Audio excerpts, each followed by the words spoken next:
Hey. Hello. WD-40 cannot be that expensive. That's the joke. That's the joke. The joke is that it sounds like an old man's bones, like my bones. Me at 3 a.m. getting something from the fridge. How many of y'all midnight snack? It's not a concept I've ever partaken in or understood.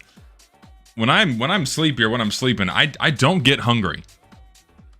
Like, I don't wake up hungry then go eat something from the fridge.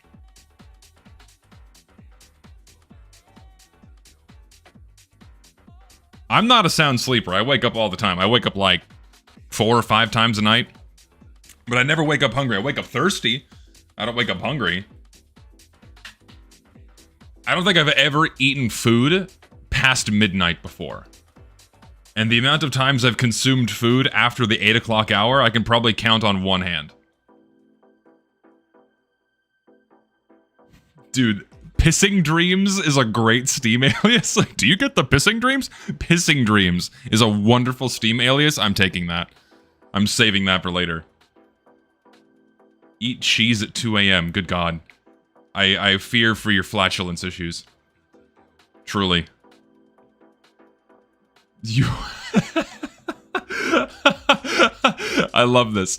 You're a grifter, and I hate watching your content. Please stop uploading. Uncle Dane is better. Good one. You need 8 alarms to wake me up, dude. I wish I needed alarms to get me out of bed. I used to be able to sleep in. Unfortunately, that's no longer possible. For whatever reason, my brain just turns on at 6:30 and then I can't sleep in. It's unless I do something absolutely exhaustive the day prior, I can't sleep in. It's not possible. I cannot get the sleep my body tells me I need.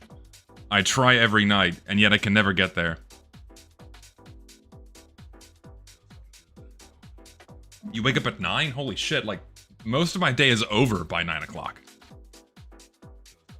Need a lot of sleep, but also a light sleeper. Yeah, I'm in a similar boat. I try to get enough sleep, as much as I can within an 8-hour window.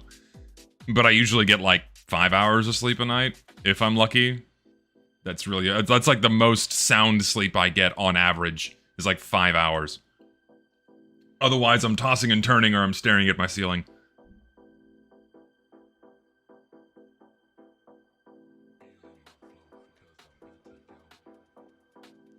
Only a guilty conscience can wake me up. I used to live that way, especially when I started college. It's like, shit, I have class at 8 in the morning. Oh, I can't skip it. I'm paying so much money. I need to go to class. So that would get me out of bed. But now that now that I'm an adult with more responsibilities other than showing up in a classroom, I just automatically wake up and get out of bed. Just how I operate now.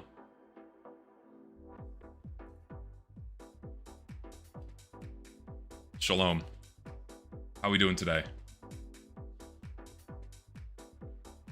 I have collective maybe one alarm. Oh fuck, I fucked up my hair. Oh no. It's like a little thing that's standing up back there. Whatever. From this angle it looks fine. So there it will stay. Actually, you know what we could do? Hold on. Let's craft an XM radio antenna. Hold on. I'm having to like use a reversed mirror here. Will this stay up straight? No, it won't. Shit. Damn, it's like it's not gonna stay plastered to my head, and I can't make it stand up like an antenna. That'll have to do. I'll rock a mohawk next time.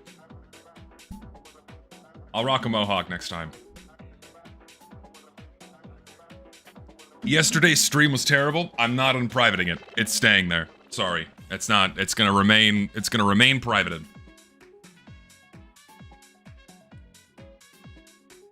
Several things to cover today. Several things we're doing today. One of them being we're gonna play some Goldrush in a bit. I think I somewhat turned it around, but it's just kind of. I'm not used to wearing my hair forward. For the past 15 years, I've worn my hair back, but now like I'm trying to prevent this from looking terrible. So hair forward covers up the bald spot, and that works out for me better. Next week, I will do Rats Instagib. I want to give everyone a heads up. Next week, Rats Instagib. Doing that on stream. So if you'd like to join and you don't have the game yet, or if you do have it, make sure it's downloaded. We're doing Rats Instagib next week for sure. I wasn't sure if I was going to do it today. Realized I probably should have made a bigger heads up so people can prepare. We're doing it next week. Rats Instagib next week because I fucking love that game. These are KZ ZSNs with a Bluetooth adapter. Lovely little IEMs. Love these things. Yeah, the lamp's not turned on the wall because of my phone's charging.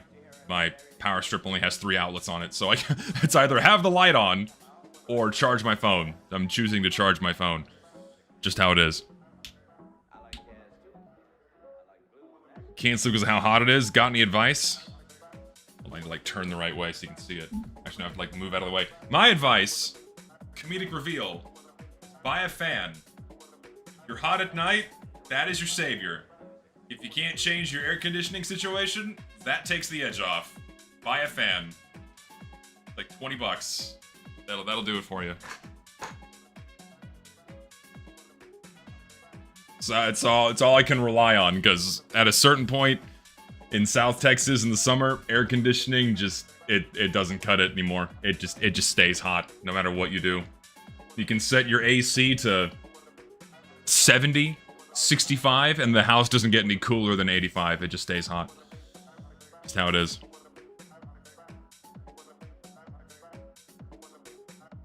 You're European, I'm so sorry. I would have to move north. I'd have to move either really far south, or I'd have to move not too far north for slightly more... Actually, like north and east slightly for more tolerable temperatures. Actually, no, I can move to New Mexico.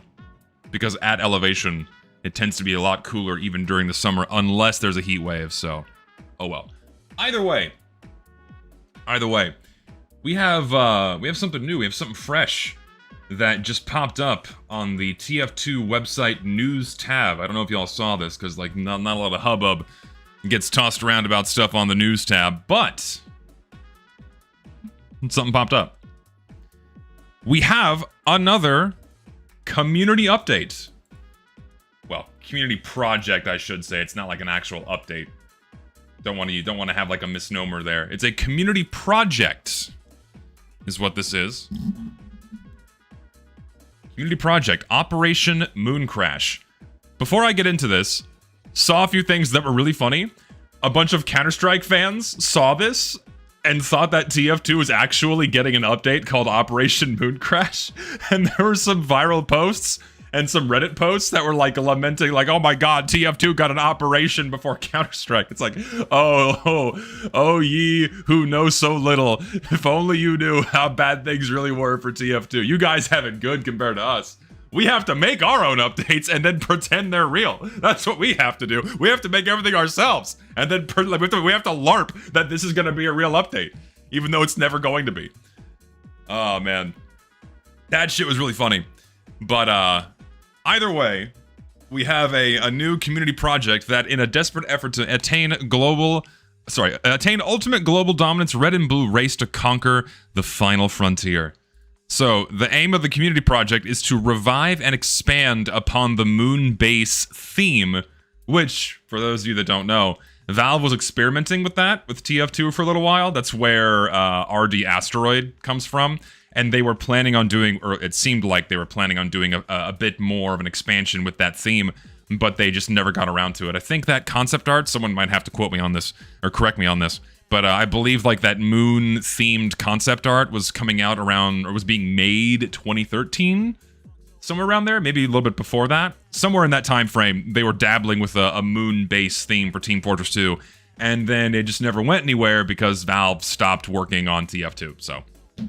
Yeah, so now we have a group of people in the community coming together, and they are reviving the theme. They're encouraging all kinds of participation and will be considering cosmetics, war paints, maps, weapons, weapon unusual effects, map assets, and more for inclusion into the final community collection. At the same time, they're hosting not one but two contests! Two contests with cash prizes, believe it or not.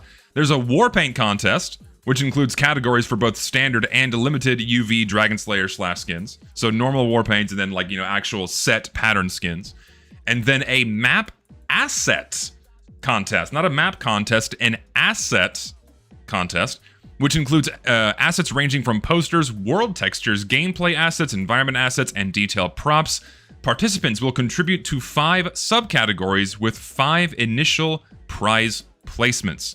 Creators may still contribute their Warpaint map asset to the final community collection, even if they have already submitted to the maximum contest entries. Join the Painters Workshop Discord server to participate and build the future. So we have a new community project. It is cool to see that they're dabbling with the moon theme, and since I'm already inside the Moon Crash Discord server, some of the concept art I've been seeing is really, really fucking good. Like, there's some really, like, you can see some pieces of it here.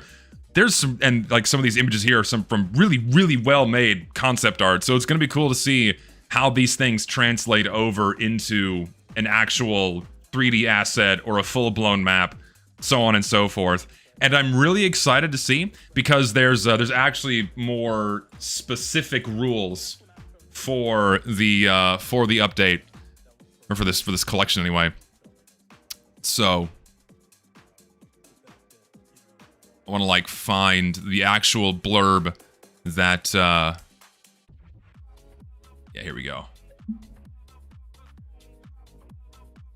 Yeah, so they made a little Google Doc with a more detailed explanation as to what they're looking for, which is actually very nice to see. Like, they really went hard on like highlighting what they're looking for. No alien or extraterrestrial life, and will remain deliberately distinct from any of what the Invasion update did. The sci-fi elements are toned down and cater more towards a space-age spy tech look rather than TF2's established spy tech stuff. Additionally, parodying of existing sci-fi properties will be discouraged. Rather, subtle nods and tasteful inspiration is more of the goal. As such, the goal is to maintain a distinct identity from existing concepts and hold a focus on consistent vision. The lore implications regarding the comics are ignored. So, the idea is that this is going to be a stylistic theme that is much more rooted in the original TF2 art style before it got completely bastardized for the sake of money. So I'm very excited to see what people come up with in terms of like moon-themed concepts that adhere to, you know, the actual good tone theme and stylization of the game.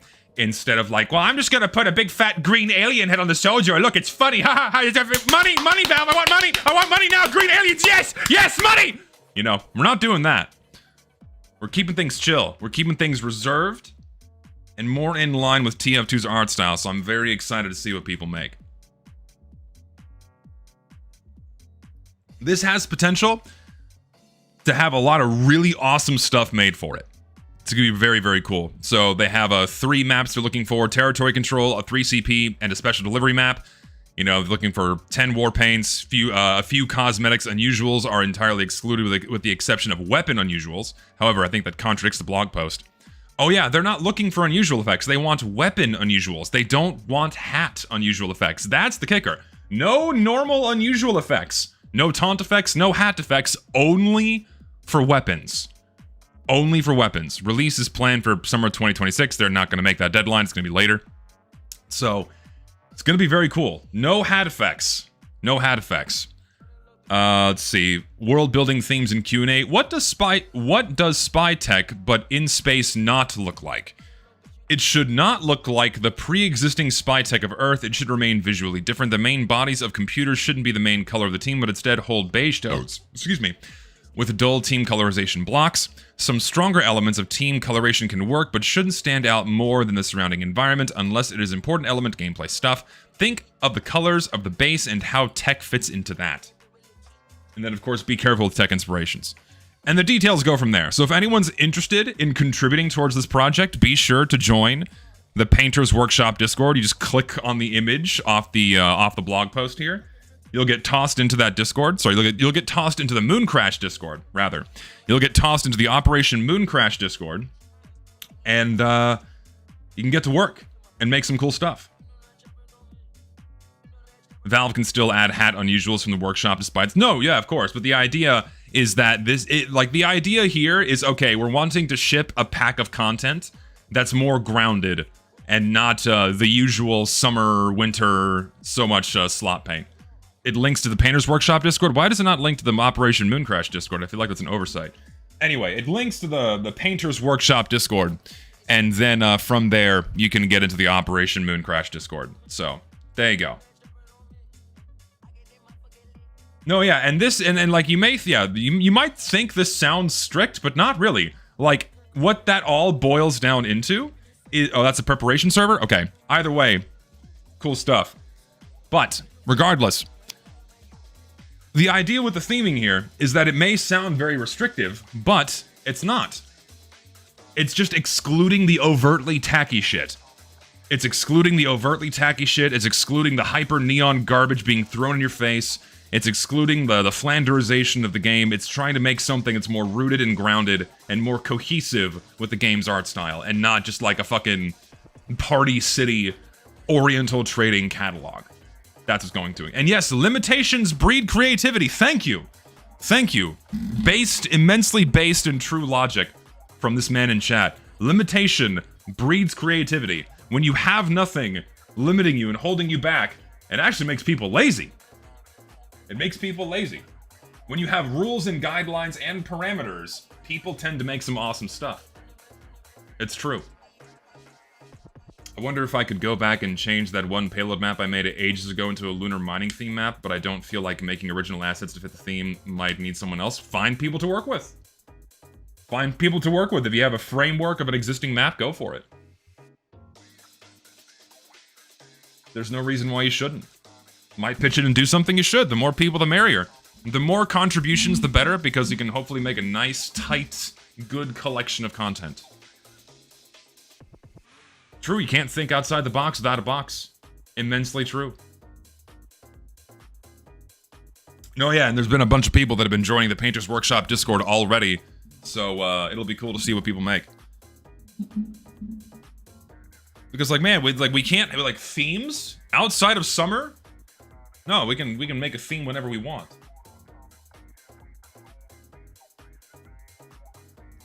Love you're doing to help support up-and-coming workshoppers with the Americana contest and Mooncrash, amazing stuff. Greg and King, someone's got to do it. Someone has to encourage the creation of good content for this game because no one else is. Because if we're still gonna keep getting the dog shit that Valve tries to sell us, at least we can help make it good. At least we can encourage the creation of shit people actually want to buy instead of filling the game with abysmal dog shit. Like, heaven forbid we get like a 75th banana hat or something. Gotta keep it real. Gotta keep it clean and fresh. That's Mooncrash. Very excited to see where this goes. Now, we change gears to Goldrush. Why is this game not pinned? It should be. Add to favorites. Now we play.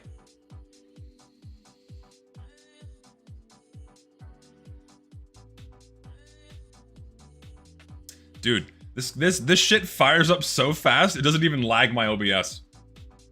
Done. Immediately. It's beautiful. You love to see it.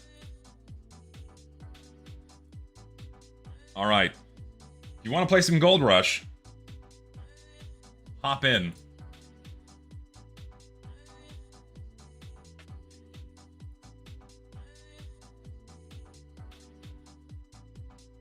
Do you think Operation Mooncrash is going to be better than Meet Your Match? It's like asking if soggy lettuce is going to be better than Meet Your Match. Which is, yes, anything is going to be better than Meet Your Match. Truthfully. Once again, everyone is European. It's like, oh lord, it's okay. We'll see. It'll be fine. We'll make it work. Dude, we're playing on CTF. Dude, you have the intel. Go, come here. Oh, no, we haven't. I didn't realize we capped the first point. I'm stupid. Dude, playing on harp in this version of the game is going to be a lot more fun with the absence of a bunch of shit that makes chokes way more unbearable. Hold on, I'll turn my game volume up so you guys can hear it when I die.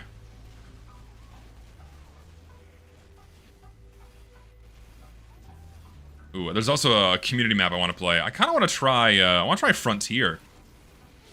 With Goldrush and see how that plays. Do you want to, like, go? Come on. Come on, come on. Get out there, buddy boy. Go do some damage. Come on. Chase him down. Yes! Yes! Doing some damage here. Go heavy. Go. Shoot things. Be an aggressor. Yes, the Crits Krieg is in this mod. Gorge. Fine, we'll do Gorge. Gorge is fine. We'll make that work. Gorge is fine. We'll make it work. Oh god, how are you not dead?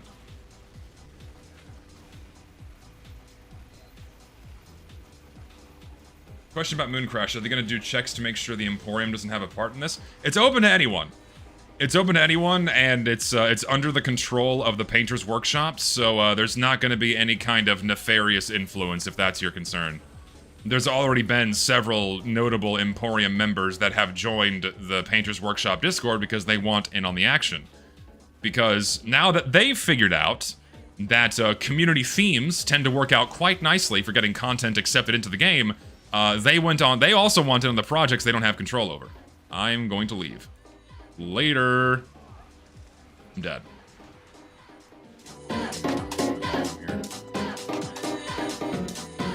Bring the music down a bit. I think that should be good. Open. I didn't open the chat up. I'm stupid. Come back. Come back. Alright, let's go. I don't know who Joe Bart is. So no, and I don't think anyone else knows who Joe Bart is. News to me.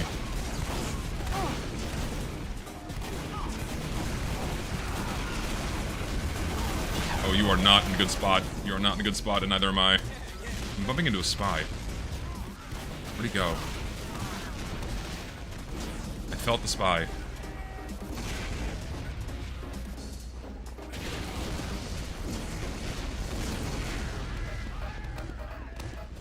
I'm so fucking paranoid. I know there's a spy here. I felt him.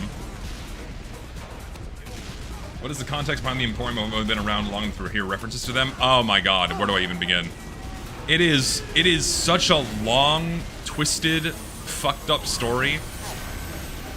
How do I summarize this? So, long ago, before Earth was a planet, long ago. Oh wait, hold on. I need like some here. Come in. You're. I can't make you Ubered because you have the intelligence. Not good. Groups of creatives got together and were making content for Team Fortress 2, and Valve eventually realized they could like take that content and make money from it, and so they formed what was originally a public group inside of several community forums that anyone could join and make content and contribute and learn how to make content for Team Fortress 2. But once the primary group that existed on Facepunch forums, once Facepunch shut down, they retreated inside of a Discord, and it became a very tight-knit and very how do I put this? Very political. Not political in that, like, you know, American, you know, blue, red versus blue, but like political in that they're very tribal. Tribal's a better word. A very tribalistic group of individuals that heavily gatekeep others from trying to join and create content for their own, because it's very heavily gatekept by those that want to make the most amount of money. And as a result of it being part of a very tight-knit, insular group, there's tons of toxicity and combativeness, people going out of their way to cause various forms of harassment, even to the extent of some insanely heinous criminal activity against people they don't like. It's a shit show. It's a fucking shit show. And I have to really work on this video to summarize everything they've gotten up to over the past decade to like really tell people just how fucked up this group is. Yeah, it's a lot. Yeah, clicky is an understatement. Clicky is an understatement. You wanna like go?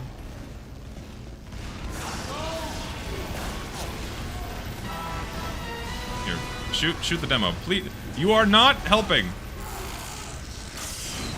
Please. It's like once people are Ubered, they don't remember to turn around.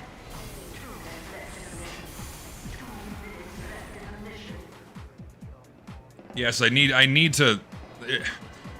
That video I need to make on the Emporium is...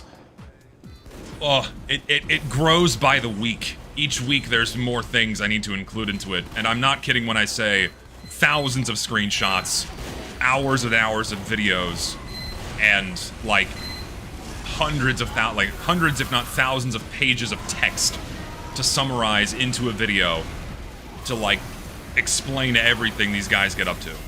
It's so much, and it's grown into this massive like 50 tentacled beast. I just don't even know where to begin. Like, a historical retelling of everything, the sequence of events, would probably last 14 hours, if not more, if I just narrated everything from start to finish. And the problem is, if I just release everything in a big info dump, no one's going to parse it. No one's going to parse it because no one's going to give a shit. Like, I have to spoon feed everything to people, otherwise no one's going to care.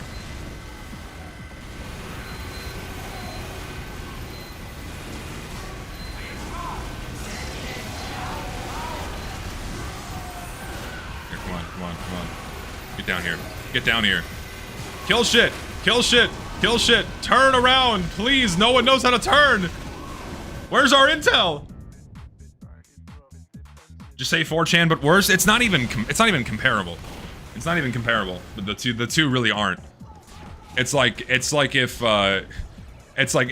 the complete antithesis of 4chan. It's like extreme in the opposite sense.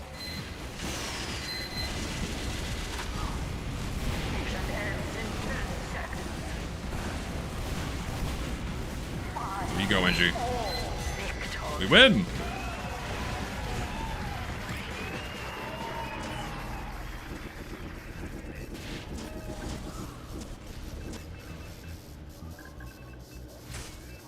Have I ever had a haircut? No, I've never once cut my hair. Not once in my life. Why would I need haircuts? What's the point of a haircut? It's so silly. I just will my hair into the shape and length.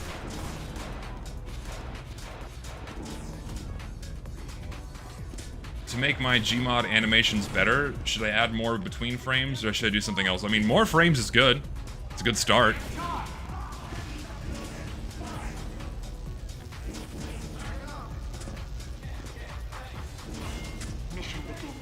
They gatekeep every bit of information because they're a bunch of money-hungry weirdos. It ranges from... So when it comes to the Emporium, it ranges from those that don't want competition because they want the highest chances of making the money. And also, a lot of the gatekeeping it's for much more petty reasons. Some of them ranging from interpersonal conflicts down to, like, differing opinions on sociopolitics. Like, if they just don't like you because you hold a belief that they don't hold, you're just barred from entering these spaces. You're just not allowed to join. Like, and I'm not even kidding, like, if you lean slightly right of center, you're basically not welcome inside the Emporium. It's very, very terminally online, politically, ideologically captured people that run these spaces. And I'm just being serious. Like, I'm not exaggerating, I'm being serious. That's what this group is.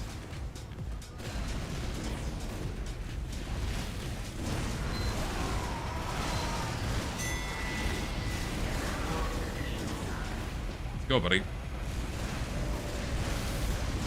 And Harp actually feels really fun to play with this mod. Playing a 2008 map with an earlier version of the game is quite fun. So almost cult-like, yeah. It's a tight group of friends and people that have known each other for a very long time, and it's very heavily gatekept by those people.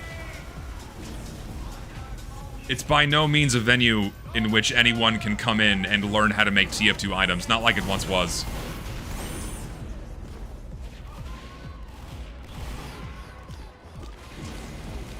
Do you run some visual mods? No, this is not. So, this is the TF2 Goldrush mod, and they do a lot of visual changes to lighting and the weapons that actually make things look cleaner and look nicer before Valve changed everything as the years went on. So, this mod really does a really good job at recapturing the original look of TF2 and bringing that back to life. And, like, it's actually cool that you noticed that, because a lot of people don't pay attention to those things. Like, you actually notice this, which is awesome.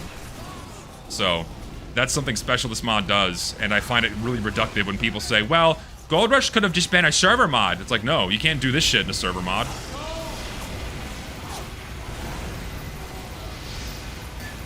What is this guy doing? I'm gonna go... Get him, get him, get him, get him, get him, get him, get him.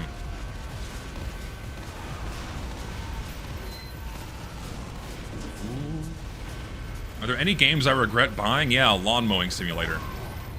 What a pile of dog shit. I was like, oh, this seems like a fun, chill thing I could just do on stream. Oh, it was awful. Oh, it was terrible. One of the worst games I'd ever played. Who the fuck do you think you are?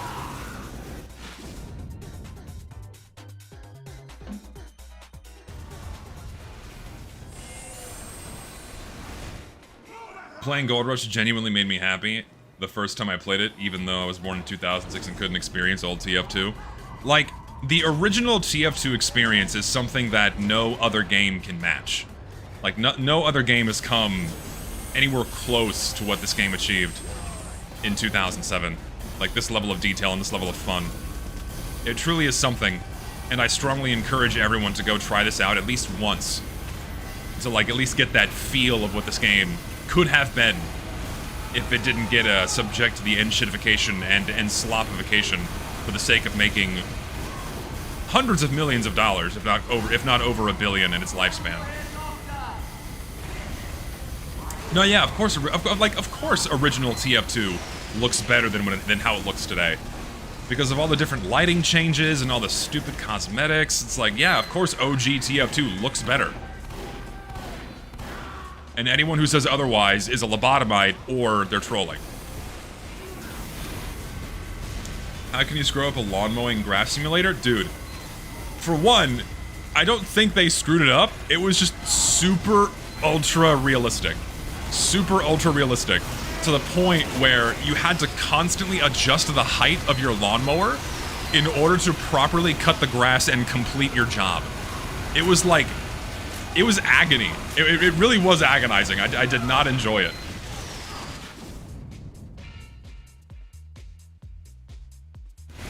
First time I played TF2s in 2012. Is it much different than 2007? Very different. Very, very different. Like, the amount TF2 changed so much in the first 2 years. In the first 2 years of the game's lifespan, it went through a shitload.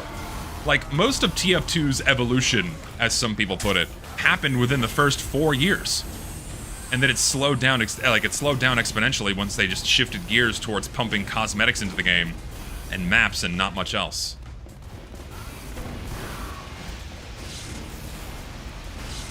He died. Also, I love having a consistent 120 FPS even while I'm streaming, because the optimization didn't get fucked by a bunch of particle effects and poorly optimized maps. I love this. I love having a constant frame rate.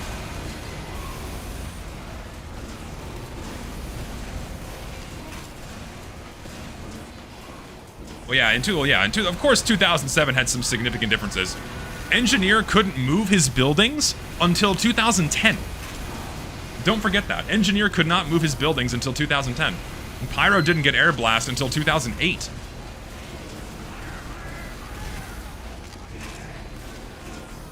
Lots of things were different. Here, do some damage. Get him. Get him. Get him. There you go. What are you doing?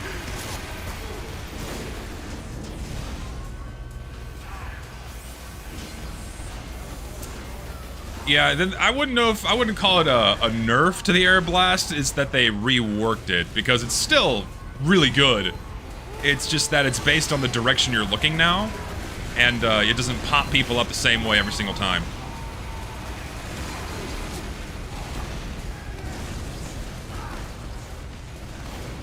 We're slowly inching our way in there. Come on, we can do it.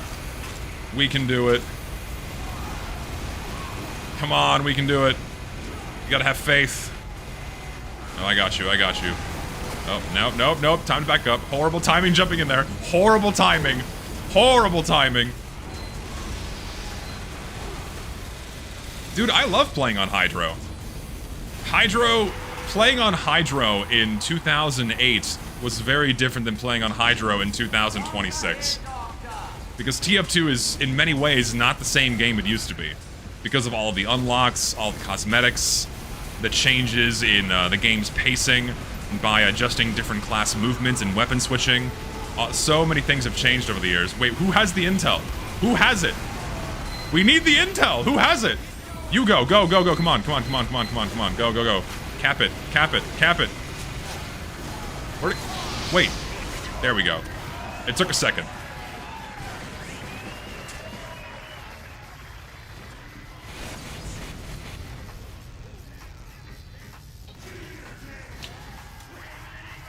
The near air blast is objectively unfun because it will sometimes launch you in weird map geometry and send you flying to China. Well, it's also based on the velocity of you and the velocity of the pyro. If the pyro is moving faster, then you get air blasted further. It's not just the same distance every time like the old air blast was. Now a pyro can, say, use the jetpack and then fly into you and then send you flying. But if he's walking backwards, or if you're walking away from him, you're air blasted less. Wait, is your direction inversely related to the direction, or how fast you go? I don't remember. Either way, it's based on your movement speed and the pyro's movement speed.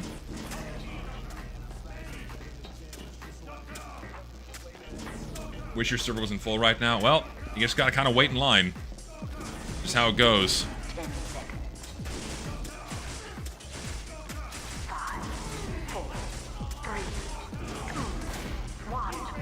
You seem so scared. Let's go. I could have overhealed both of you. You weren't dorking around. Yes, I know there's a Fem Pyro mod for Goldrush. I know that's a thing. I don't have it installed. I don't need it to play Goldrush. I don't need to look at tits every time I look at the computer screen. It'd be nice, but I don't. I hold myself in reserve. Ooh, God.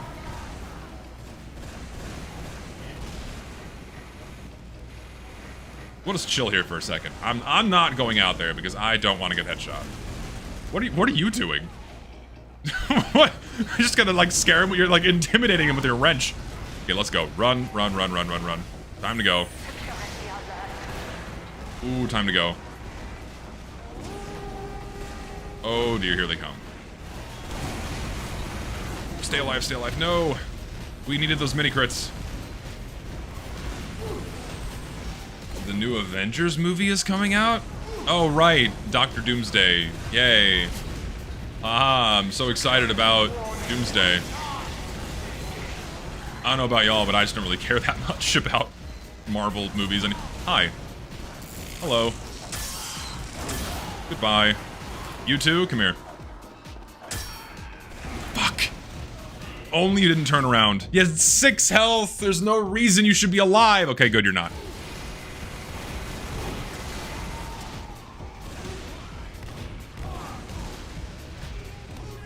Yeah, it's cape shit. I don't care.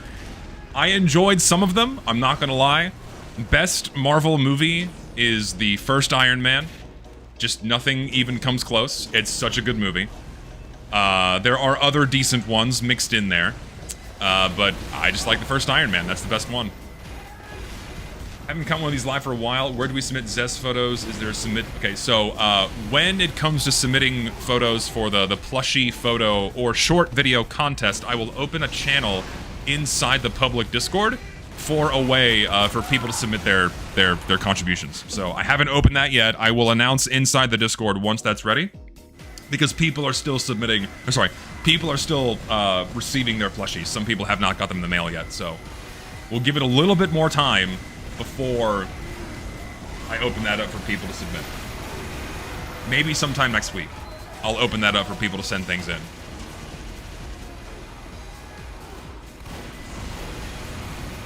I also liked the Spider-Man trilogy with Tobey Maguire. I did quite enjoy those movies. I'm not a fan of any of the new Spider-Man movies at all. I'm not a big fan of them. I liked the one with oh god, what's that actor's name? Shit. It was one of the newer ones. I can't remember the guy's name at all.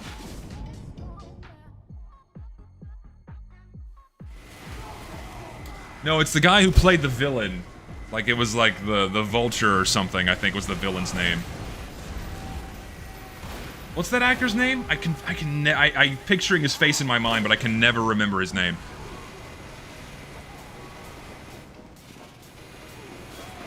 Michael Keaton, thank you. Yeah, the Michael Keaton playing the villain. That one. Whichever Spider-Man that one is actually pretty good because he plays a really good villain in that movie. That one was quite good. Out of all the other new ones, they're fine. They're not like amazing. They're just kind of whatever. I helped. Oh, God.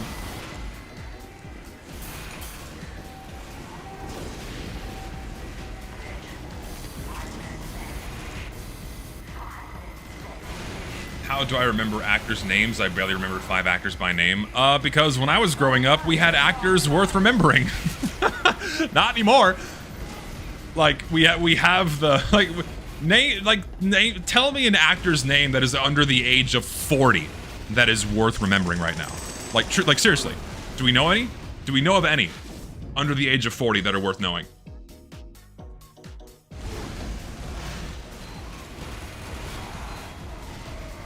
I can't think of any.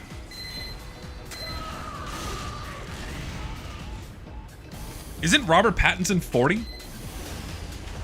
He can act. I will acknowledge after seeing him in that Batman movie. Yeah, he can act. He's got skill. It's just a shame that his reputation is mostly Twilight.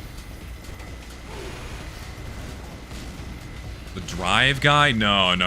Fucking, Ryan Gosling has to be over 40, right? There's no way he's under 40.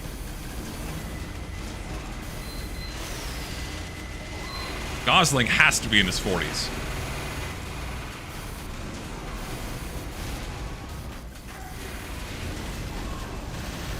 Well, there's a lot of shit coming in. I can't heal you.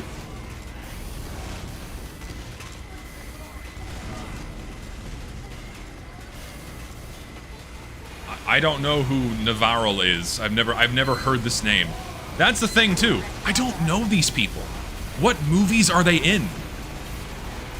Pattinson is playing Chris Hansen. I did hear about that actually. I heard that he's playing Pattinson is playing Chris Hansen, so that's going to be a very interesting. What do I do? Here, go kill shit. Sniper looking at the doorway.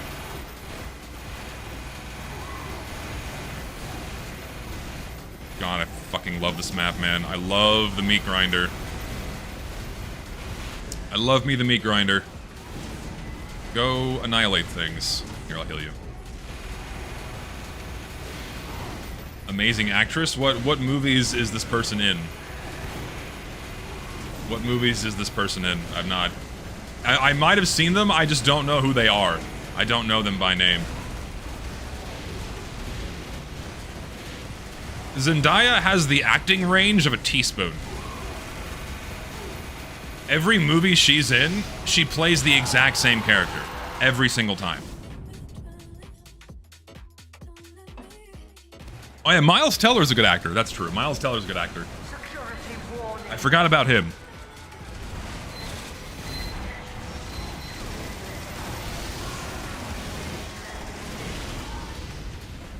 Timothée Chalamet? Dude, I didn't realize that he was in Interstellar. I didn't realize that he was like, he was the son until recently. I'm like, oh shit, that's Timothée Chalamet.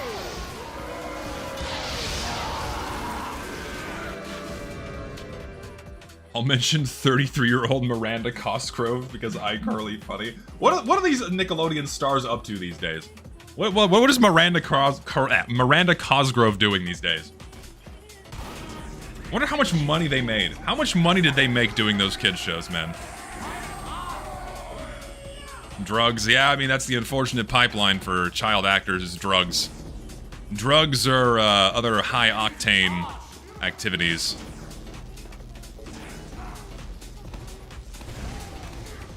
We don't talk about Dan.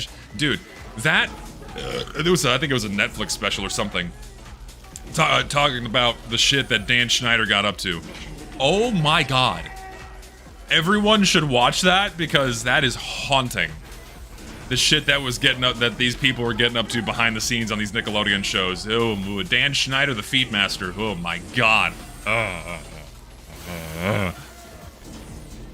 Awful. Mission begins in 10 seconds. Yeah, a lot of illegal things happening. 4, 3, with children. 2, 1. Yeah. That's something else, man.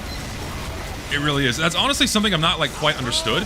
Is that you know, if your kid is being hired on as a child actor, you know, your kid's being hired on as an actor. Ideally, as a parent, you'd want to be as involved as possible with your child's life to make sure that they're safe. But I guess that they get blinded by the money. And they get blinded by all of the hubbub and hustle and bustle that they don't really think about what's going on. And they don't pay that close attention to what these people around them are doing with their kid. And horrific things end up happening. It's like, for me, I'd be like, ultra protective of my kid. Like, oh, I don't want to leave him with you. I don't know you. These are strangers.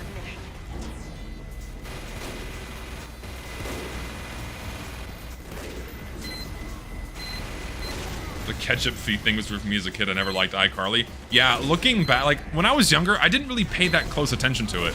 But now, looking back at various episodes of, like, iCarly and The Amanda Show, Drake and Josh, all of these other shows, they would do really overtly fetishistic shit. Like, it's super on the nose. I was like, oh my god. Did the parents not notice this? Did they not see their kids engaging in this shit on television? Network television. Like, cable TV. And they didn't think twice about it? Like, what are you making my kid do? Did they not watch the episodes their kids were in? To me, that's like...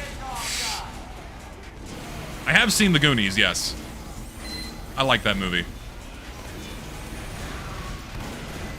Oh, Jesus! Here, we need to, like, run. Go get some payback. Go get some payback. Go, go, go. Be the killer you always were meant to be.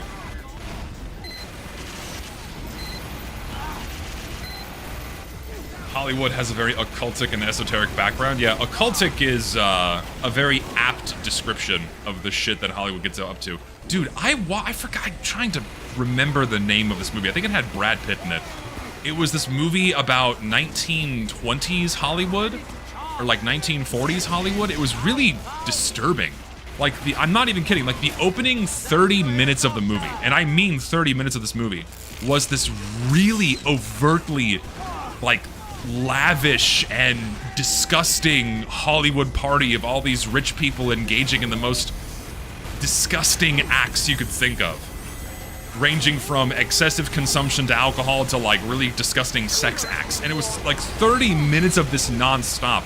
And I'm sitting here watching this, thinking to myself, what the fuck is going on? What is this movie trying to do? Are they proud that they're like showing this off? They're like, yeah, this is what we do. This is what Hollywood's all about. It's like, it was, I'm not even kidding. 30 fucking minutes of this. 30 minutes. I cannot for the life of me remember the name of this movie.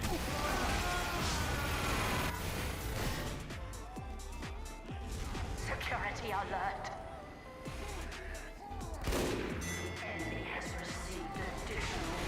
Bill told me to ask about Moon Crash prize pool donations. Yes, I forgot to mention that the Painters Workshop Discord is accepting donations for the prize pool. So if you'd want to contribute to those, recommend joining the Painters Workshop Discord and reaching out to one of the mods and go, hey, I want to give you some money or some TF2 items that they, you know, like keys or something, and to get those prize pools up, because the bigger, the better. Am I gonna see Avengers Doomsday? No, I kind of stopped. I stopped paying attention to anything Marvel related after Infinity War, because that was just, or Endgame rather, after Endgame, because Endgame was just bad. Endgame was just, oh. Infinity War was cool, but Endgame was just not a good movie in so many ways. Ugh. I didn't like it.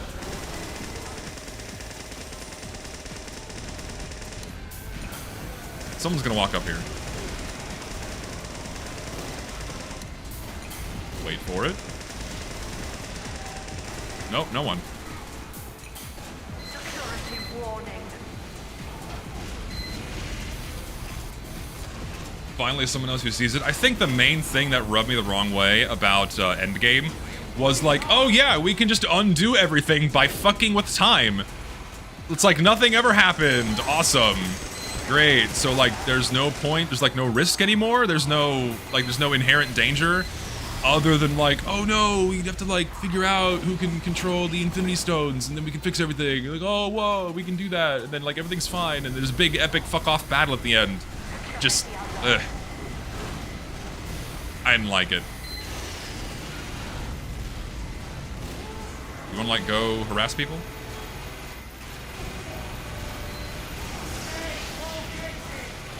Turn around, turn around, turn around, turn around. There are many things. I should not stay in here.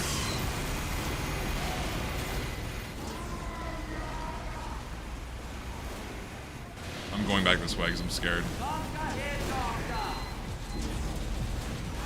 I liked Endgame overall, but it's definitely very flawed. Yeah, I didn't enjoy it very much. Also, there's no need for it to be over 3 hours long. Like, I understand some movies need to be that long, but that one had no reason to be over 3 hours long. It was just too much. I'm sorry. Oop, that's a spy. Okay, he's gone.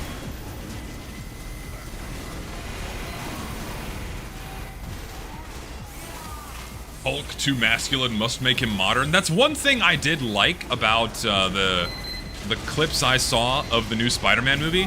They made Hulk scary again. It's not the Professor Hulk that we see in Endgame. They actually made him kind of spooky, which is pretty good. Like, he's meant to be this kind of terrifying beast And so to have that back was quite nice to see. Yeah, I don't like the concept of Professor Hulk, because it's not really the Hulk anymore. It's like, oh, I found a peaceful equilibrium with the monster inside me. It's like, then you're not really Hulk anymore.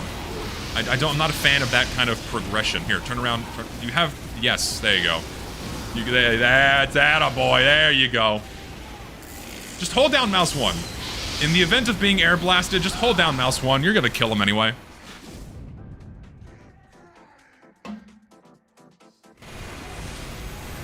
Yeah, I saw the scene with the Hulk uploaded on Twitter. Quite good.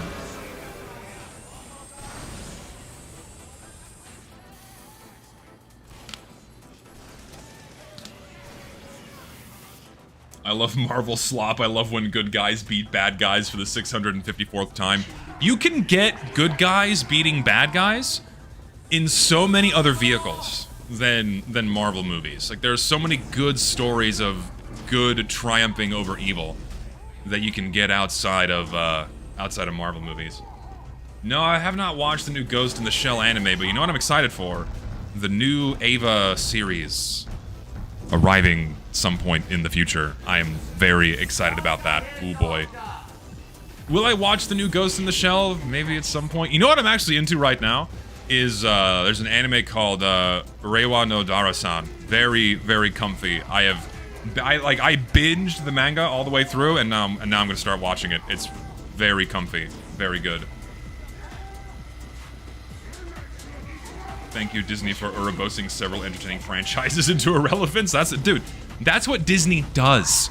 I forgot what video I was watching, but it was a very good description of what Disney does. They buy up studios and companies, they wring them dry for everything that they have, and like a parasite, they move on to the next host. Disney's been doing that for a very long time. And they did it with Marvel, they did it with Lucasfilm, and they did it with so many things before that. Yes, it is the one with the snake lady. Am I gonna watch Spaceballs 2? Yeah, I'll probably watch it. I'll probably watch it. Oh, I forgot. There's something else I saw. Yeah, I heard, I don't know if it's true, I heard they're making a new Mummy movie with Brendan Fraser and a lot of the original cast from the first movie. I hope that's true, because that would be really cool. I loved the Mummy movies. The Mummy and The Mummy Returns are just some of the best action comedy movies ever made. They're fucking awesome. If you've not seen those films, watch them immediately, because they're really, really good. The third one sucks, yes it does. And then the weird reboot with Tom Cruise was terrible. But The Mummy and The Mummy Returns are really, really good. Yeah, that's what I heard. They got the guy who played Benny back, which is gonna be fucking cool. I hope it's good. I really hope it's good. Somehow, Benny returned. I think it's gonna be great. I think they'll do a good job. Because it's nice to see Brendan Fraser back at it again, getting some solid roles in movies, because he's a good actor. So it's gonna be good to see what they do for that movie. I don't know, there's something oddly satisfying about watching a guy who's very obviously past his prime in terms of physical capability, like getting ultra jacked for a movie again, and then knocking it out of the park. That's why I liked Deadpool versus Wolverine. Or Deadpool and Wolverine, whatever the title of that one was called. I really enjoyed that one, because seeing Hugh Jackman get, like, ripped again, it's like, damn, I respect that shit. So hopefully, fucking Brendan goes back to his Tarzan days, and knocks that shit out of the park.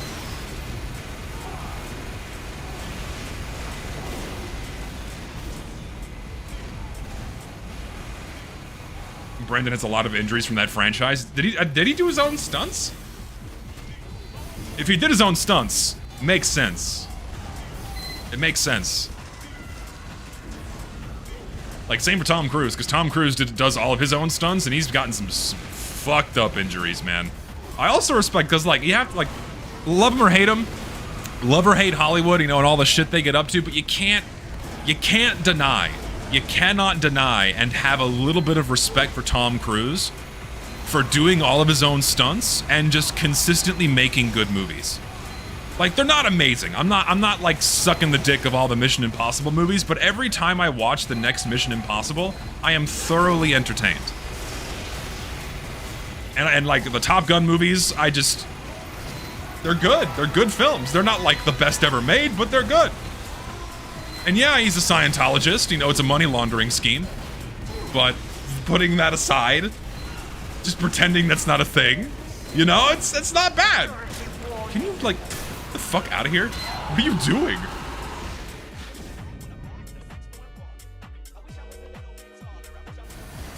First 2, 3 are good? No. Wait, no. There's no way you actually like the second Mission Impossible.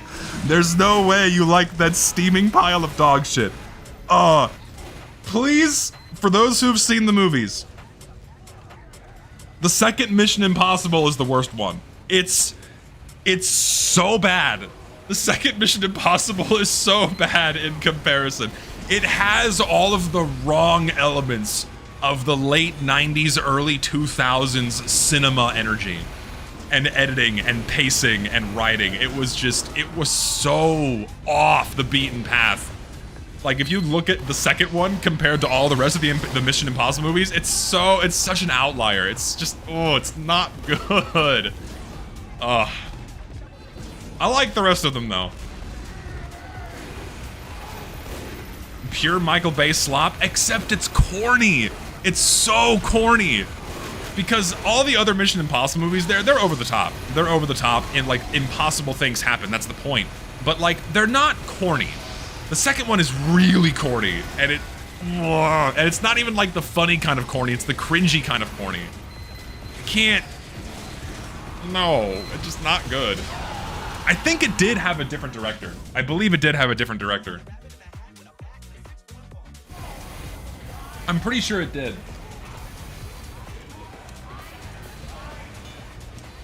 Corny is greater than quirky? Okay, listen, that's true. That is 100% true. Being corny is infinitely more respectable than like, oh, lol, so random quirky. But I feel like that's what corny has evolved into. Corny has evolved into quirky. I am not in a good spot. I need to leave. Corny has evolved into quirky because, like, the Gen X quirky is corny, whereas the millennial, the millennial corny is quirky. And the writing is bad, and the jokes don't land, and it's not good. TF2 got too many quirky 30-year-old politically correct men. You mean in the game? Or people that play it? What is the Zoomer quirky? Zoomers don't really have anything.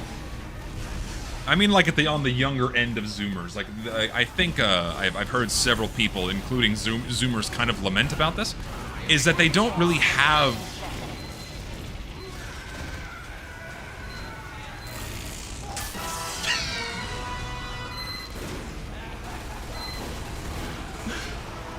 Oh, that's going in the folder. That's a moment. Anyway. Something that Zoomers kind of lament is that they don't really have any identifying qualities of their own generation. It's just a constant reiteration and rehashing of, like, things that came before.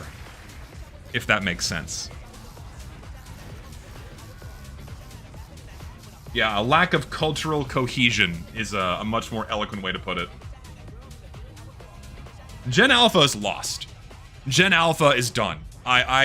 Whatever. Oh my god. Gen Alpha, holy shit. We're going into dark places with the newest generation of young people. How sad is it that us millennials are the ones that had it the best? Did we? I think we're on, like, the tail end. Like, people in my age bracket born after 1992. Because I was born in 94. I think those at the, I'm enjoying. Fuck it. I might just play medic the entire time. I don't care, because I like playing medic. But I think those born after 1992, like in between 92 and 2002, that's like the cusp before things really started going downhill. feel like Gen Z has brought up a new means of spreading things, while the things that are being spread are not new. True. I think it's that they have access to more efficient ways of spreading information, and I think it's also that might also play into it. You don't really want for anything, because when you have access to the world's information and entertainment, anything you could possibly ever want. Here, I got you, buddy. Mission begins in 60 seconds. Let's do it. I got you, buddy. Like, when you have access to the world's information and every single piece of entertainment ever made known to man in the palm of your hand, you don't really want for anything. You're not really seeking to innovate. You're not seeking to create something new when you have literally an infinite amount of stuff to look at and occupy your mind for entertainment. And so I think that's definitely a factor when it comes to why I didn't mean to do that, but that's okay. I think it's definitely a factor that plays into the lack of cultural aspects to younger generations. Because, like, when I was growing up, we didn't have cell phones. Not like everyone having a cell phone was not a thing. We didn't have smartphones. If I wanted entertainment, I had to, like, go to a store and buy a video game or rent a movie or buy a book. Like, if I wanted manga, I had to go buy like an English translated copy of anything I wanted. Like, and that wasn't even possible until I was, like, a little bit older. You know, like, I didn't have access to this shit online. At least not in an enhanced capacity anyways. You had access to some things once internet became fast enough to stream. But, like, if you had dial-up, good luck loading even images, because I had dial-up to start. You couldn't even load pictures.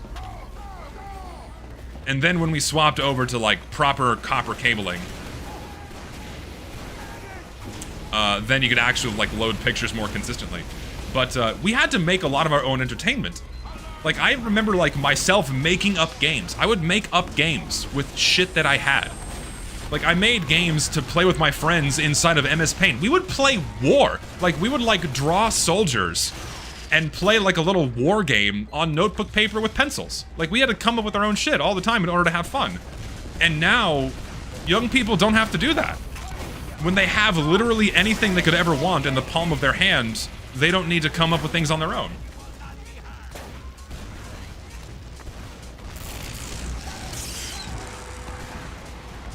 And I think that's a shame. I think it really is a shame. This is... What do I do?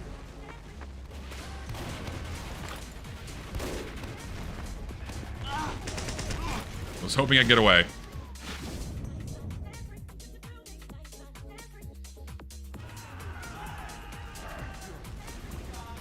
You never had the long-haired guy who always recommended new horror movies. Dude, I had... Hello? I had people, I mean, I had, like, the guys that worked at the movie store. So this mod does not have auto-reload, believe it or not. That is an intentional decision to not have auto-reload in this mod. Because auto-reload significantly changes the pacing of this game. And it was the mod creator's intention to leave that out. To create the original experience that TF2 had before that was a thing. And the game does play all the differently for it, in what I believe is a much more pleasing way. And for many people, that like makes the game unplayable, which to me is insane. Like, if a lack of auto-reload is such a massive deterrent, holy shit. What do you, like, I don't get it. I'm thinking 3 medics is not gonna work out for us. Upon my next death, I might play something else.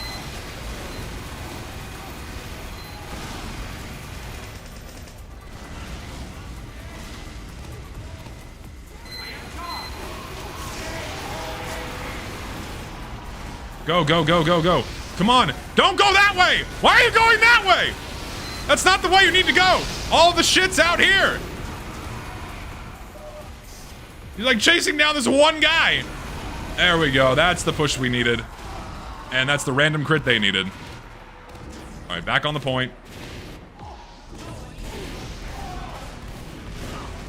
Here, go accost them. Yeah, I think we might need a 4th medic. That might be the solution here.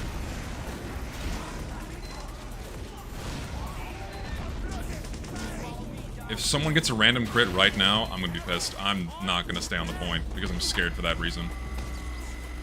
Never mind, I will.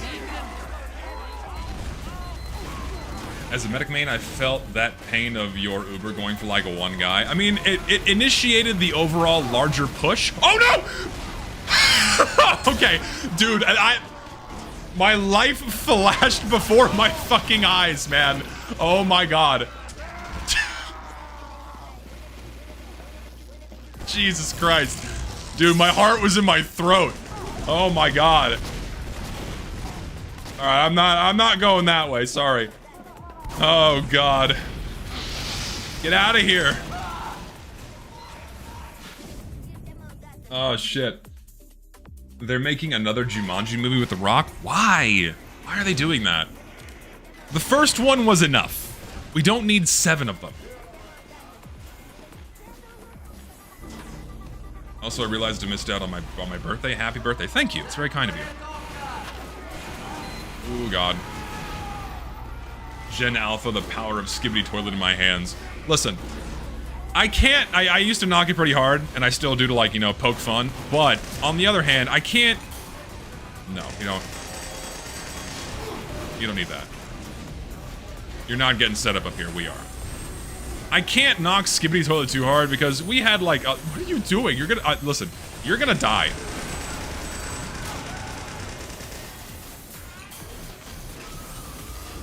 I can't knock it too hard because, as you know, when I was growing up, we also had dumb shit. This is not a good. Oh shit, this is not good. You need to like do something. Please, walk out. Please, we're in a kill box. This is not ideal.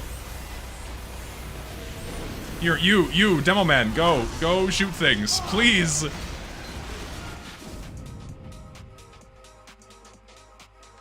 When was your birthday? I need how many months older than you I am.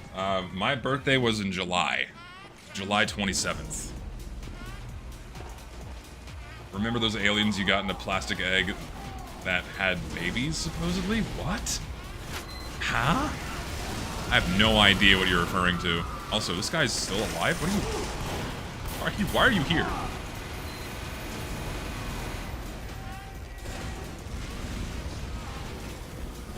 There's an animation of G-Man in toilet from like 2010, so Skibbity wasn't quite the novel concept, dude. We watched stupid Gmod animations too in high school, so it's we can't fault the Skibbity toilet crowd. We genuinely can't. Like, what's the difference? Not much. Except Skibbity Toilet's a serialized, you know, series. It's serialized. Hatchimals? I've never heard of these. Yeah, we had Rubber Fruit, man. Oh man, that guy's shit was awesome. That dude, Rubber Fruit's a name I've not heard in a long time.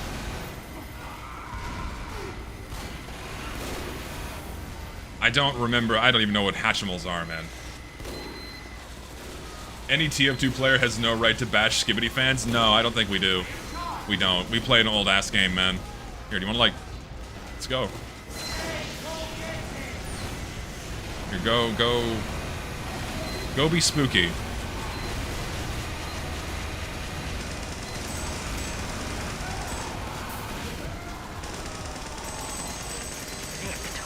We win!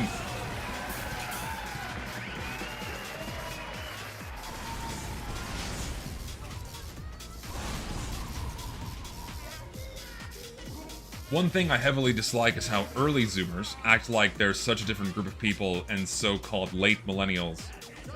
They usually tend to be quite obsessed with talking about that too. I just don't really care. I've never really strongly identified as like, I am in this generation. It's like my generation is not part of the identity that I assume for myself. I like to think, I don't know, I like to think I'm a bit more of an individual than that. Like, I like that I'm part of certain groups, like my circle of friends and my family and my inner community, but when it comes to, like, my whole generation, it's like, I don't know if I want to be associated with people in my generation. There's a lot of people in here I don't like. So, I keep to myself. Like, oh my god, yeah, dude, I'm such a millennial. Oh my god, I remember this, that. Like, I say I remember things, but I'm not, like, proud to be a millennial. Like, I don't have, like, a weird, quirky millennial t-shirt. So, see, no. I bash Gen Z out of love, okay? I bash Gen Z out of love, and really, it's just people that are younger than me. Because I feel bad for them. I do. I feel bad for people younger than me because they didn't have so much of what we had when growing up. They missed out on so much. And they're kind of worse off for it.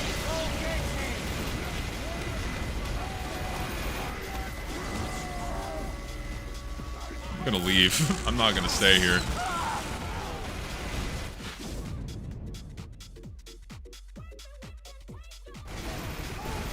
I'm Gen Z, but I didn't miss anything, not gonna lie. I don't know, man. It depends on what year you were born. It really depends on the year you were born. It's so weird to think about. People born in the year 2000 are 26. Oh. Dude, I'm 32. In my mind, like, oh no, I'm only 30. No, I'm 32. Oh, God. Holy shit. Time does accelerate as you get older. Like, my perception of time has accelerated significantly. Dude, like, you can't even call me Unk anymore. Like, 18-year-olds get called Unk by 15-year-olds. Like, what's the threshold for that? Like, we need something else. I'm just a geriatric now. Like, I'm in retirement. This is not... I don't know what to do here. I'm just backing up.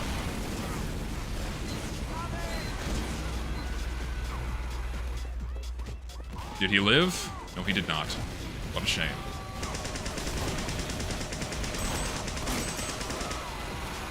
Oh my God! Yeah, prehistoric is better, I think. Refer to me as prehistoric. We're in the middle of end times, you think? I know some people think we're in the middle of end times. I think we're in this, we're in a transition period towards, much more...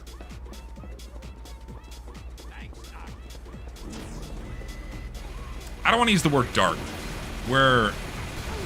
Not quite like dark times or hard times. We're definitely transitioning into a period that is, less good than, the one we're in now, given the current direction. If things don't change course soon, it's kind of scary. Dude.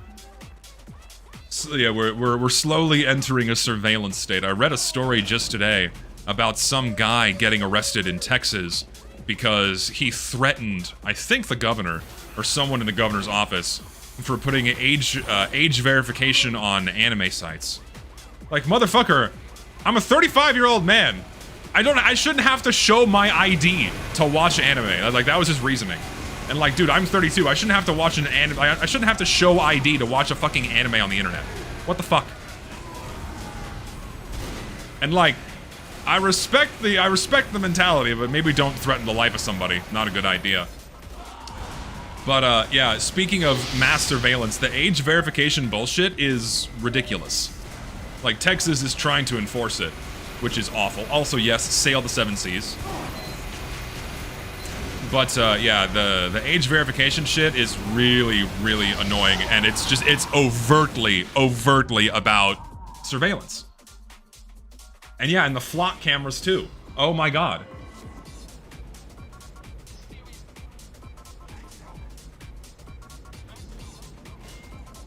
It's scary.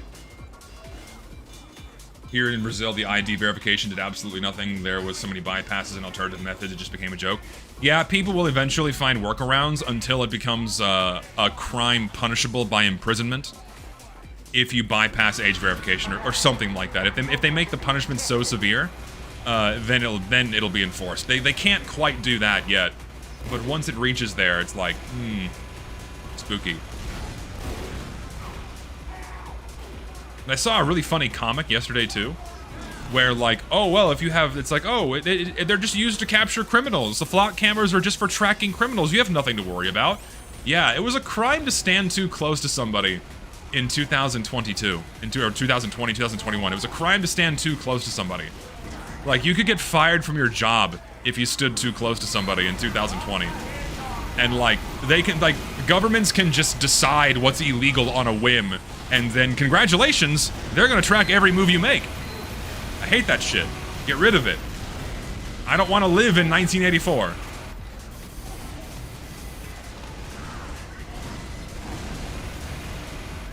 Yeah, how dare you not allow us to monitor your every move? Let's go. Hello. Box him in. Oh, God. Oop. I got you, I got you. Maybe I don't got you.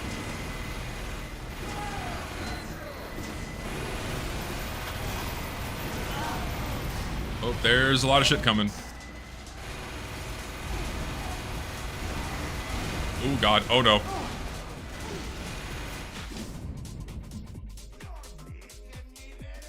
He was doing his best. That heavy was doing his best.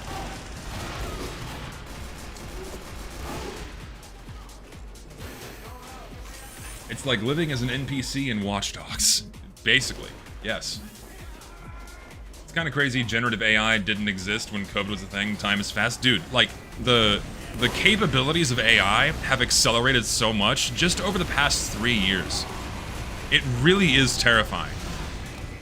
Where I love my parents, I really do, but I fear their over usage of AI, where they Google something and then they just take whatever Google gives them in the AI summary, and then they kind of just like, yeah, that's true, that's what it is. That's accurate. And I have to like try to remind them, I'm like, guys, no, this is not, you should not do that. Like you don't know where the information's coming from. You don't know the accuracy of the information. You don't know how it's being curated for you. Like if you search a sensitive topic, the powers that be may be intentionally hiding certain results in order for you to believe or think a certain way. Like all of these little subtle manipulations are everywhere you look. And you have to think a bit more deeply about what you're looking at on the internet these days, because you don't know what's being manipulated and what's not. Well, everything is. It's just a matter of how severe the manipulation is. AI, in my opinion, is meant and designed to make people dumber. The process of getting and retaining information is being outsourced to AI, thus making your brain less likely to retain information. I think AI is definitely a tool for that. But that was already happening long before AI was a thing. And that's, you know, the progenitor of that is over-reliance on instant access to information and not needing to retain any of it because you can just look it up again on your phone. Whereas before, if you didn't know something, you had to, like, go to a library or use an old computer database you didn't have 24/7 access to. If you looked something up, you intentionally remembered that because otherwise you'd have to go back and get that information again, which was inconvenient. It wasn't easy. And so I think the ease of access to information, that's one of the, it's a double-edged sword, right? It's like, it's good to have access to more information, but also you no longer need to remember anything. And then AI is just accelerating that. But I think AI is absolutely a much bigger tool to control the information that you're receiving. Because if you feed these AIs with every factoid known to man, and you have access to everything immediately, then you can use that AI to change specific facts throughout the entirety of human knowledge and erase things from history, rewrite history, however you see fit. And AI can do that with a snap of your fingers. That's the terrifying part. And then you will no longer be able to discern what's reality and what's fiction when everything is being muddied by AI. That's already happening. It's been happening for a while now. Like the past decade, it's been happening at a much wider scale. It happens all the time with older people. They see something on Instagram, it's like very obviously AI to one person, but then they think it's real. It's intentional obfuscation. Like it really is here. Just go get it. Go get him, Tiger. Get him, Tiger. Yes. Attaboy.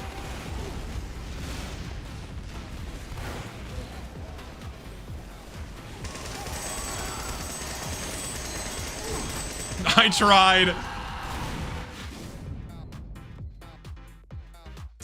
My friend told me about how his mom was looking up chemicals to clean a pool, and the AI told her to mix chemicals that if she had, she would have created a poisonous gas. Yeah, don't rely on AI. Don't take it at face value. Grok, is this true? Thank you. Yeah, Aaron, it is. It is. And I think, I don't know.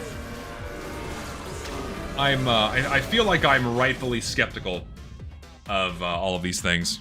I feel like it's a good place to be, is skeptical of these things, at least.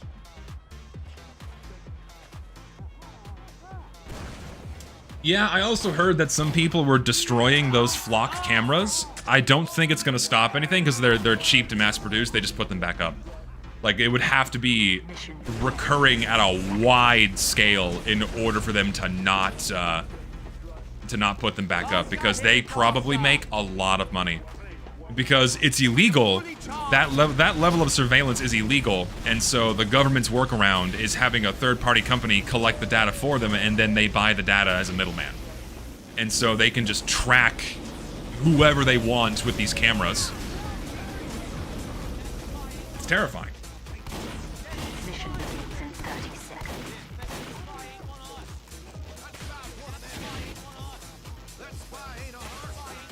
So you're telling me I shouldn't have cut off all my friends and loved ones and replaced them with ChatGPT? Yeah, don't do that. No.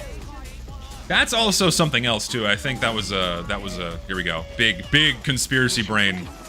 Big schizo brain theory here. I believe that's really what a lot of governments were trying to do during the COVID era, is they were trying to isolate everyone, and when you're isolated, only getting your information from screens and the internet, it's a lot easier to control not only what you see, but also how you act and who you interact with. And so the more split up you become, the easier you are to control in various ways, not just in terms of like the physical things, but the mental things as well. And they did that to like intentionally fuck with people and split them away from the people they have stronger connections with, like friends and family, in order to make them mentally weaker.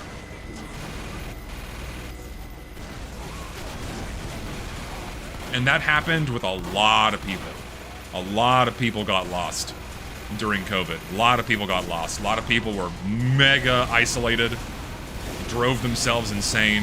Just, it was bad, man.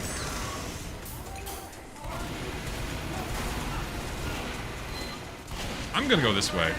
Will someone come with me, or is it just a solo venture? Fuck it, it's a solo venture, we're doing this. COVID was miserable. Yes, it was. It was awful. Like, thank God I live in Texas, where the lockdown bullshit ended pretty quickly. But if you lived in some of these other states where you just could not... You weren't allowed to, like, go to a skate park. You couldn't go to the beach. You couldn't go to the beach! What? Like, you could have been arrested for going to the beach. Going outside. And people abided by that. People willfully abided by that because they were scared.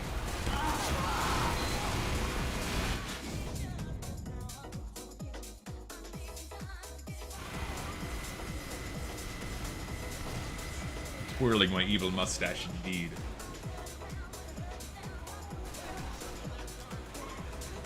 Well, didn't someone from the World Economic Forum overtly say that COVID was a failed experiment?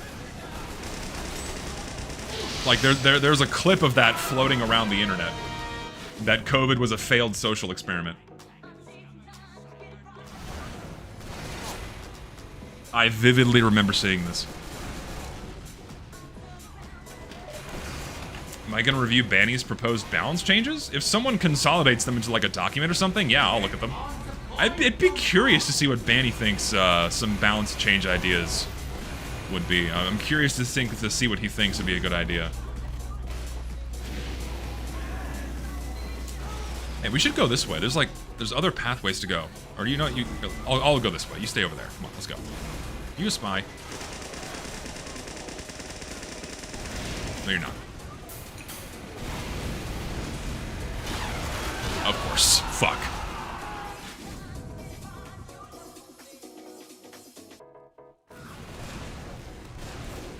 It was a diversion for Bill Gates' wealth transfer, as well as a social litmus test for societal control of information and compliance.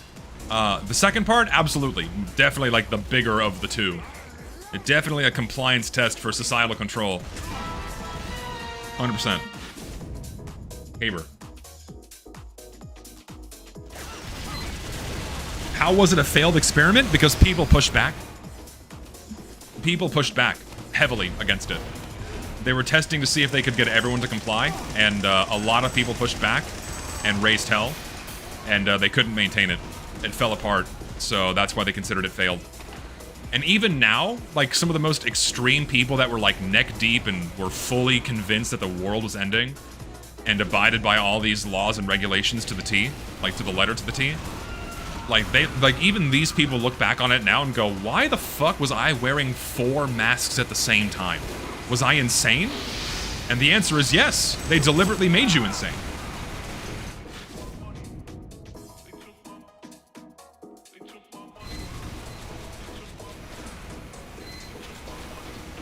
Yes, it is a good thing that failed. Do you want the government controlling each and every single one of your actions? Through fear and control? Sounds like 1984 to me.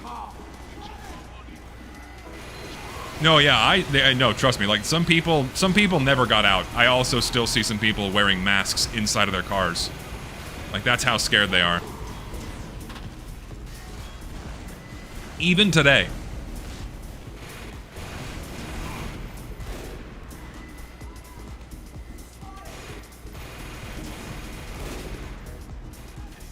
Here, get a headshot. Right now. If you don't get a headshot right now, you have to kill bind. The next shot has to be a headshot, otherwise you kill bind. Do it. You didn't even take a shot! You didn't even try. He just gave up, he didn't even fucking try. Come on. You have to at least try. Pull the trigger. You should kill bind now. He couldn't handle the pressure. He couldn't handle the pressure. He just gave up. I pressed him too hard. Oh, sorry. They never said it was a failed experiment. It was the world's biggest psychological experiment. Sorry. So it worked on a lot of people. Is the correction, I should say. It did work on a lot of people. Here, let's go say hi. Also, we should, like, get down here.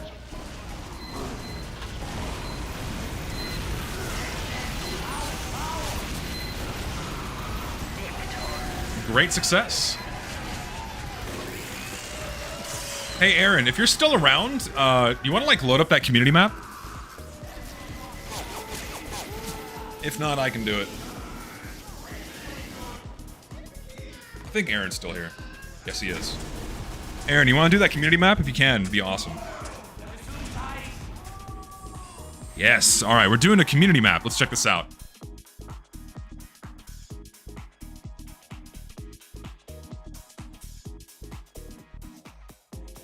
Thank you, by the way, for doing the map change. Appreciate that.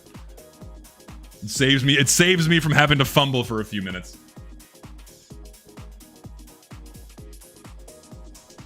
All right, let's have a look-see here. I'll play Scout. Let's explore as Scout. That looks kind of cool. So we're on like an oil rig in the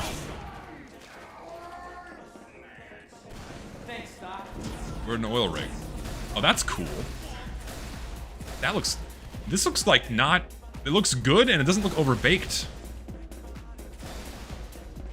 So it's attack, defend. Okay. Yeah, like Alaskan oil rig or, well, yeah, Alaska, I would say.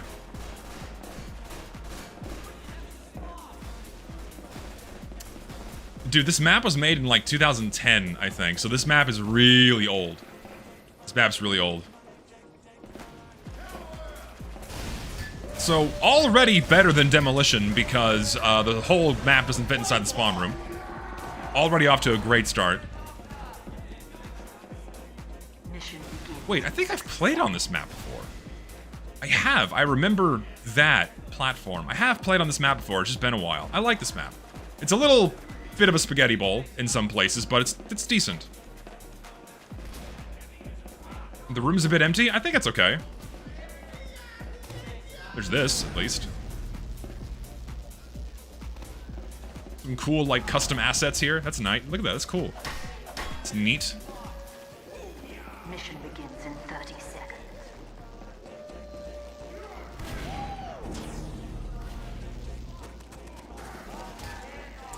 I don't get the love for CP Steel. Genuinely not a fun map. Dude, I fucking love CP Steel. It's like... See, okay, after this, we need to play CP Steel, just so I can show the difference between, like, modern CP Steel and OG CP Steel. Yeah, after this is CP Steel, so I can show you that it can be fun in the absence of a lot of modern things.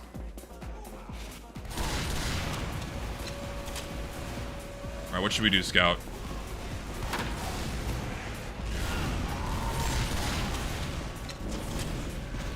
Oh god.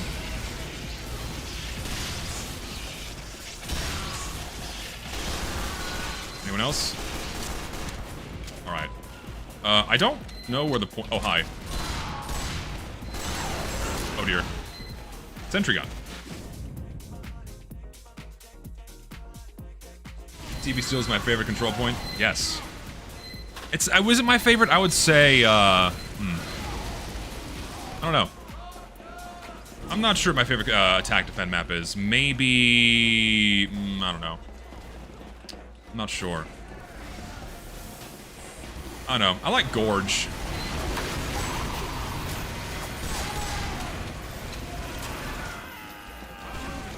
Man, this point cap's slow.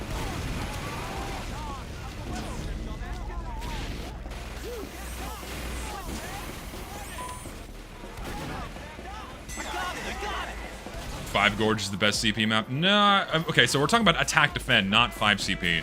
My favorite 5 CP map is CP Well. I fucking adore CP Well. I could live there forever. Favorite attack defend? I want to say... I guess maybe it is Gorge.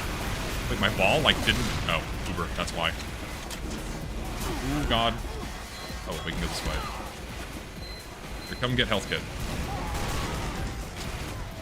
Thanks, Doc.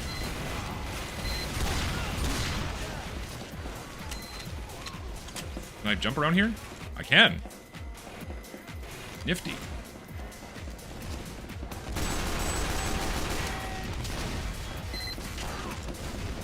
Chasing down. What? What? Okay, come on. Yeah, I'd say Gorge, I think, is my favorite attack defend map.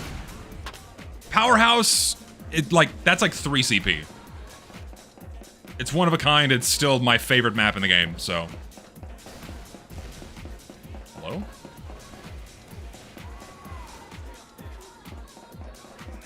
This map is a little strange because the entire shape of the map is a square. So that lends to it having to like snake around a like a square shape.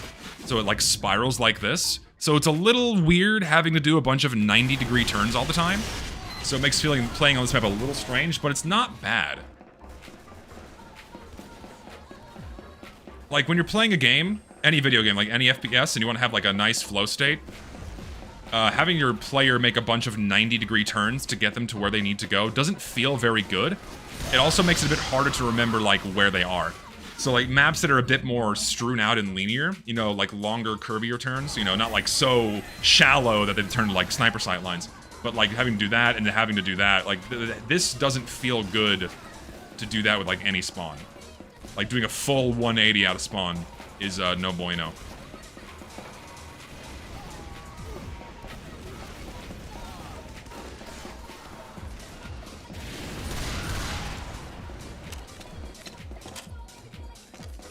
Saw a soldier. It just keeps going up. Nothing over here though. Gorge is too small. 5 Gorge does the job for me. I think 5 Gorge is too big. I think 5 Gorge is just too big of a 5 CP map, honestly. Oh. Ah, now I remember. Yeah, pushing into this last point is a bit of a bitch. Oh, Lord. Yeah, Gorge itself is big enough.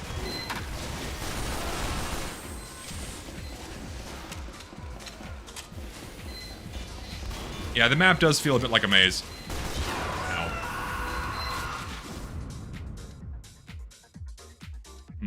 what to do. We'll try Pyro. See what we can do. Actually, I'll be a team player. I'll be our 4th engineer. There we go. We all had the same idea. There we go. We all had the same idea. Beautiful. Teamwork.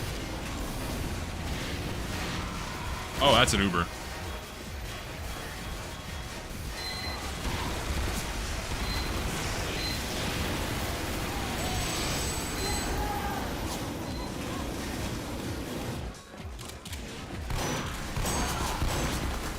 I'm not letting you live.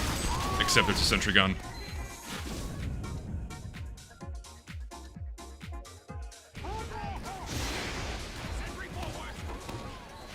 I want to play. Can someone leave? I'm sorry. I know we have a limited space in the server.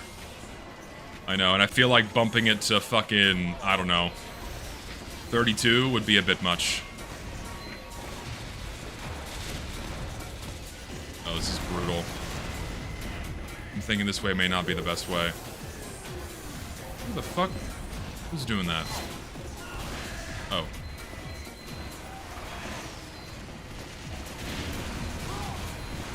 Oh god. I'm not doing 100 players. 100, like, over 32 is unplayable. I don't understand how anyone enjoys playing this in the 64 player servers. It's fucking awful. Genuinely, it's terrible. I don't get it.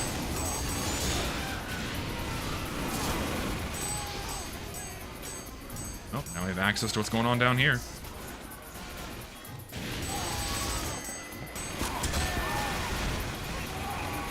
OG extinguisher, very strong. I have a normal TF2 server in Europe, yes. In Germany. I have one North America, one EU normal server. This one is just a temporary server that we're using for today, and that's it. Yeah, this mod, remember we're playing a mod right now, uses a lot of the old balancing from back in the day. So this is the OG extinguisher that gave you full crits on hit, which was very strong, but also very fun. What do we do about this? I guess just die. We have snipers? We don't. I'll do my best.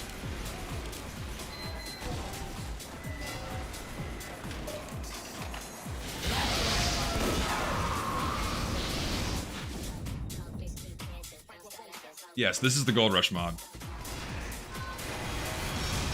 All crits, instant respawn, 24 player. Holy moly. I'm thinking, no. I'm thinking a terrible idea.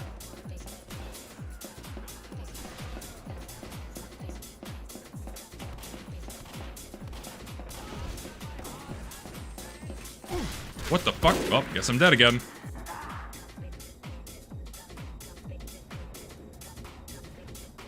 Nope, you drop weapons and you pick up the weapons as ammo. In this mod. Okay, maybe I won't die instantly this time.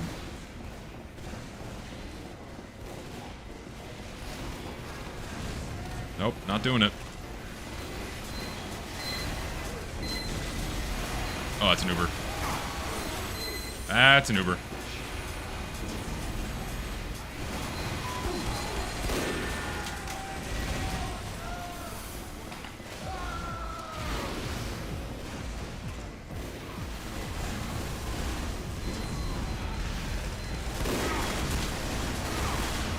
Oh, dear God.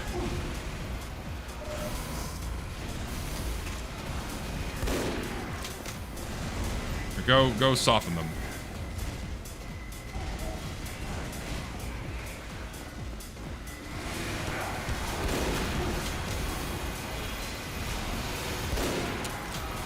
Everything's dying.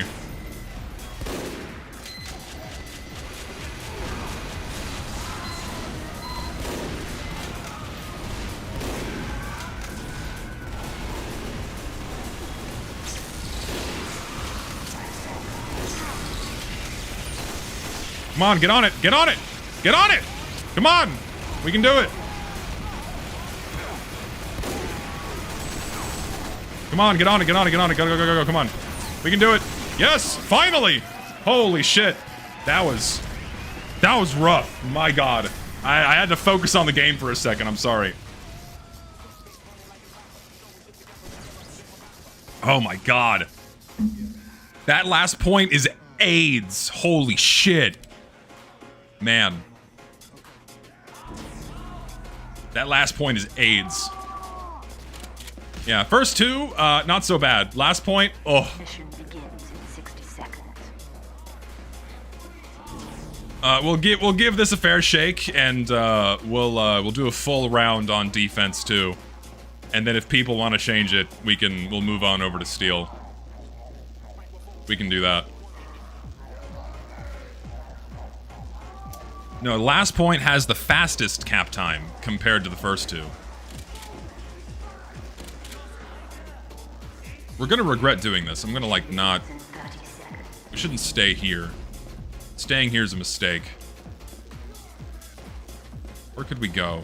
Don't know. Maybe somewhere. We'll hide here.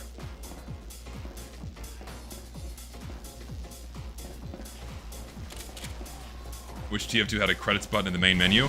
It would be really nice for Valve to like give the full list of names of people that worked on this game. It's pretty amazing that they never did that.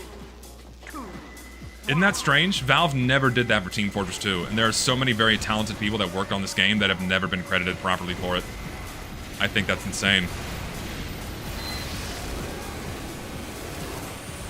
What do you... Just die. Oh, there's like a lot of things here. We should like back up this way.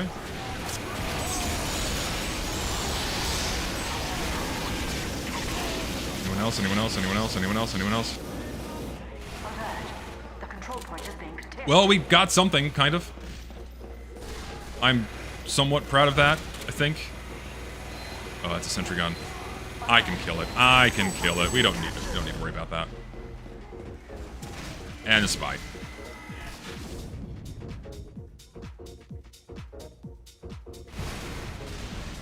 With the community and not so nice part, wouldn't that they be dangerous for doxing? What?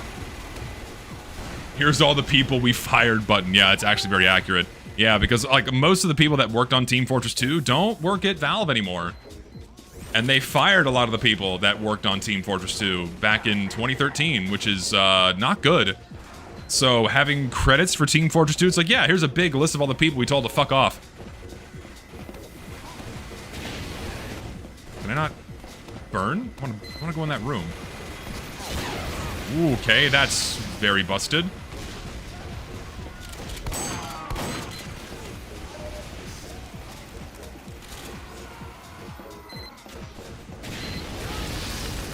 Dude, he got fucking sandwiched between two pyros? Man. That's just unlucky.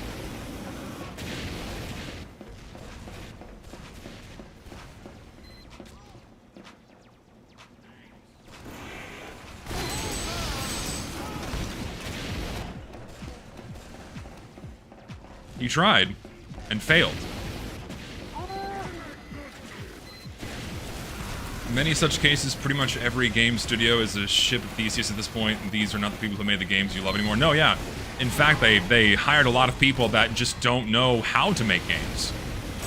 That's just true. Like, they hire, like, so many of these game companies hired on people that are just not, they're not gamers, they're not game designers. They have no idea how the fuck to make something that's actually good. Come up this way. I have a surprise for you. You come up this way. Ooh, they're coming. Run. Come back here. Come back, come back, come back, come back, come back. Shh. There's a plan. I have a plan. I have a plan. Hopefully no one's watching the stream, because if they are, the plan is not going to work. Chances are, everyone in this server has my stream on in the background, so I'm not going to be able to see anything.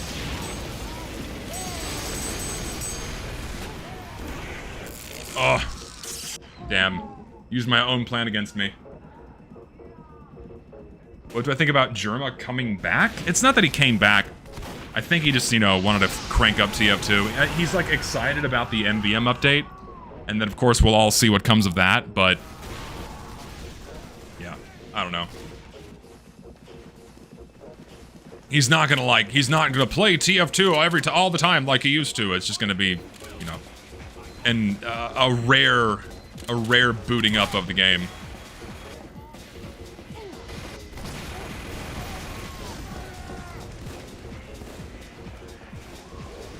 There's action up here.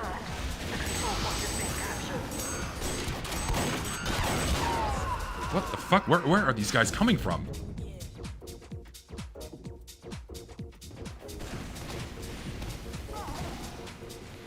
Only good thing about modern gaming is the budgets have gotten so bloated and the quality so low that now even Microsoft and Sony are struggling to stay afloat, apparently. Yes, and they fired a shitload of people because they hired a bunch of people that can't make fucking games.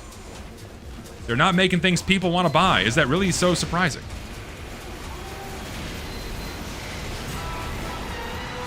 I am going to die. What are you doing here?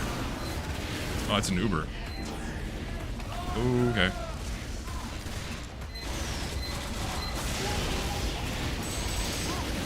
We're wasting the Uber on this one fucking guy. Was it worth it? No.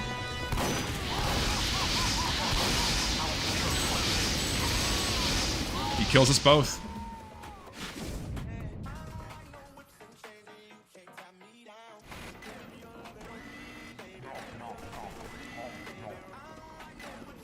He will revisit the cesspit that is TF2 and just dip like he did 12 years ago. I mean, when he tried to play, it's not like he was having a good experience. Like, he tried playing casual mode and was immediately stalked by stream snipers and cheaters. So he had to reset. I believe he fired up his own server and then installed a streamer HUD so he could actually play the game without schizos trying to ruin the fun. So would any streamer stay for that? Fuck no. Like, if you don't take all of these precautions before you start playing, you're not gonna be able to play. Like, you have to play in a DDoS protected server with source mod installed so you can ban anyone that tries to come in and start shit. It's like, if you don't have those two bare minimum requirements, you're not gonna be able to stream TF2. Alert. The control point is being contested. And like, there are so many things that Valve could do to make playing this game, and also, and by extension, streaming this game more pleasurable, that they just don't do. Because why would they ever need to do it? The game still makes them lots of money. No, you are not living.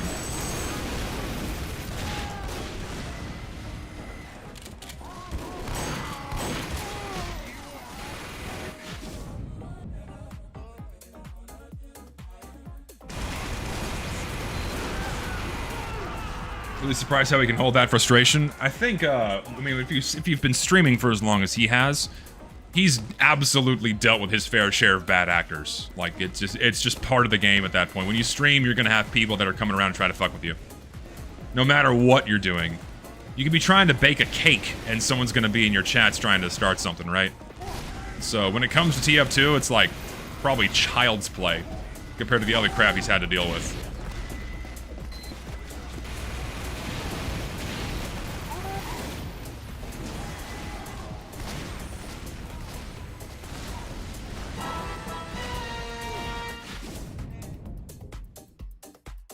Yes, Richter, it is Goldrush. Hello. Good morning. How'd you sleep tonight? Or how'd you sleep last night? How's your nocturnal lifestyle treating you? No, Valve is not making TF3. Though. You think if anyone who thinks Valve's doing anything meaningful with the Team Fortress IP, they need to wake up. Like, that is just not happening.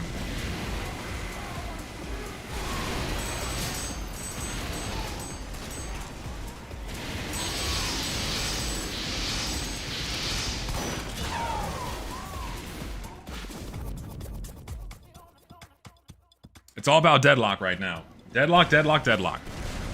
And turning that into their next big fucking huge moneymaker.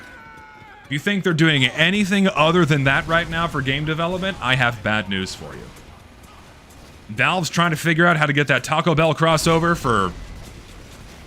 I don't know, what character in Deadlock likes tacos, I guess. Like, that's what they're trying to figure out right now. Is how to make as much money as possible from that fucking game. Once they crack that formula, oh baby, is it gonna be huge.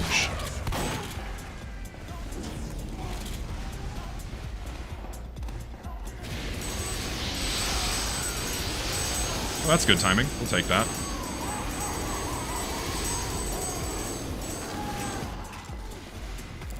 I'm not done with you. I'm not done with you. I'm not done with none of y'all. I'm not done with none of y'all. Get the health kit. No, I'm not done with you either. Nope.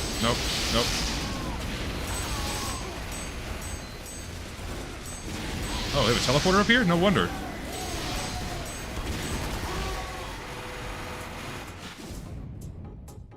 Taco Bell skin for Ivy. Am I allowed to say that? Because she's like overtly Hispanic. Which Valve game do you think is next to get the TF2 treatment? You're looking at it right now, and it's Counter-Strike. Counter-Strike's getting the TF2 treatment. They're getting new toys, new maps that Valve did not make, and that's it. Counter-Strike is now indefinitely in maintenance mode. And that's all they have to do for it, because it makes them fuckloads of money.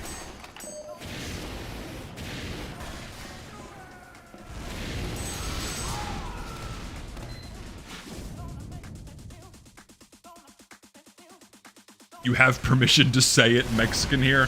Well, I'm unfortunately to say some fat white woman's gonna swoop in and try to defend and like try to protect you, so I can't say it.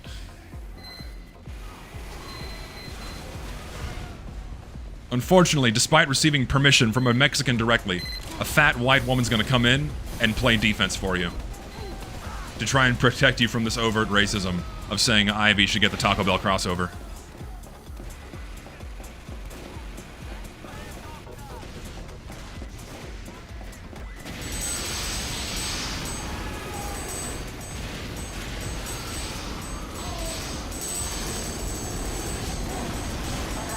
Cause a little chaos. Cause a little chaos. That's all you gotta do is cause. You gotta cause a little chaos. You get a little crazy, a little kooky down here. Oh yes, baby. Who else is here? Anyone else here? We're not gonna get there fast enough. Shit.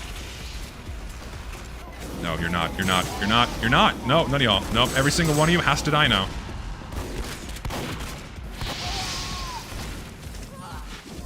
We tried.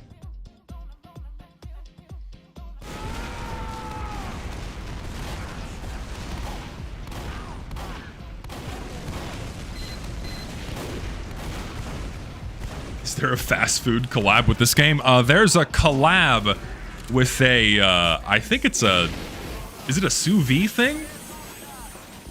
Was it I think it's a sous vide thing that we have a heavy taunt for, but I, for the life of me, cannot recall what it is exactly. Here, I can put you out, I can put you out, I can put you out, I can put you out. Yeah, it's like a weird sous vide crossover. They said so much that they used TF2 as a testbed for Dota 2. No, yeah. I think a TF2 treatment is just not maintenance mode. It's specifically bizarre, aimless experimentation to figure out profitable ideas. Another more popular IP than abandonment. Well, yeah, and they're doing that with Counter-Strike now, because they're trying to figure out how they're going to monetize Deadlock. You know, that's why they're experimenting with all these trade-up things. That's why they're experimenting with the terminal system. You know, they're trying to figure out all these different and the armory. They're doing all of these things and gearing up for how they're going to sell you shit in Deadlock. That's where this is going.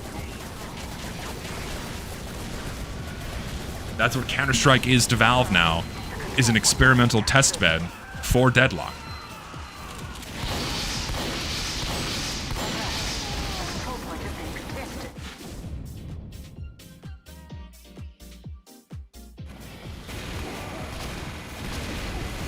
I think we've lost. Oh. Yeah, we lost.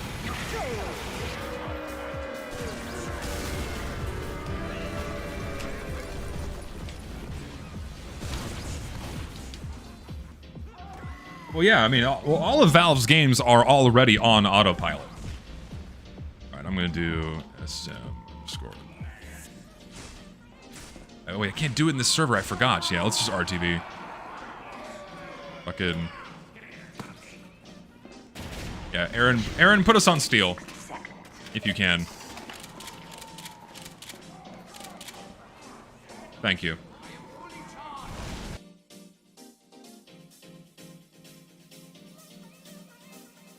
Destiny, Valve made Half-Life 30 years ago. You can't criticize them. I know I'm a broken record. But man, is that the best defense they got going for them now.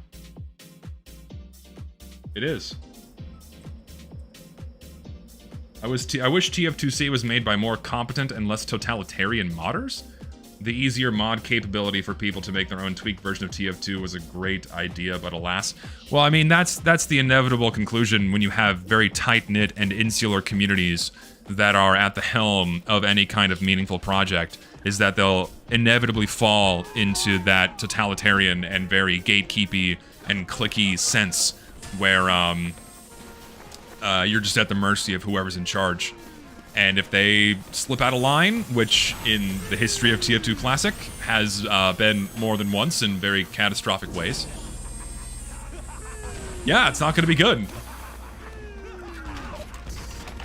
Mission begins in 60 seconds. This is an SDK mod.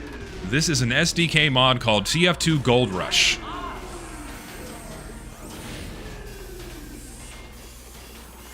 What do I think about Dota? I am not a fan of MOBAs, so I don't play Dota. Don't like League, don't like Dota, don't like Deadlock. Not a fan. They are what could only be described as the most infuriating of time sinks, where if you want to deliberately drive yourself insane and gain several hundred pounds, you'll play a MOBA. Kaboom. Here, get more of them. Come here. Here. Line up, boys. Line up, boys. Come on, line them up. There we go. There we go. Line them up. We had to make our own fun back in the day, man. We didn't have no shitty, unusual taunts and rock, paper, scissors. No, we just had Devilman doing kaboom and spawn. That's how it should be. Why are you critzing me? There's no one to kill. I can't do anything.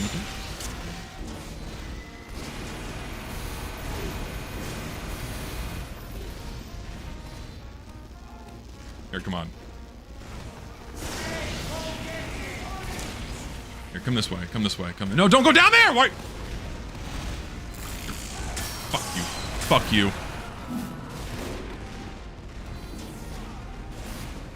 Like, yes, I'm gonna go towards the pyro and not, like, get the high ground and shoot down on the sentries that are there.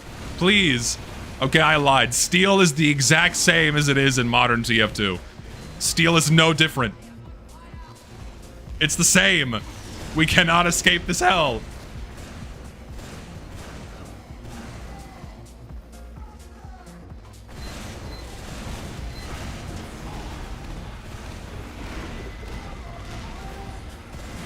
No, everyone going E is gonna hear. Do you want to, like, go? Or do you want to go? Here, come on.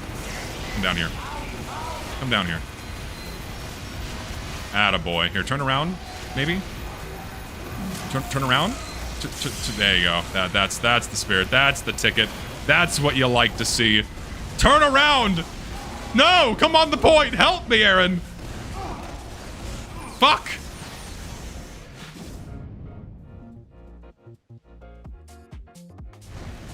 Hydra was the original Where Do I Go map. Steel was the successor years later. Man, I maybe in some spots of Hydra, but I don't like the bad rap it gets. I really don't. Like, sure, the layout can be a little strange in some places, but it's not that hard to know where to go. If people, so many people enjoy Steel. Like, Steel is one of the most played maps in Team Fortress 2. If they can handle Steel, they can handle Hydro. But Hydro just gets a bad rep because, oh, the map is old, it's poopy. I don't like poopy old things. New things are good, old things are bad. Poopy, stinky doo-doo map. Wah.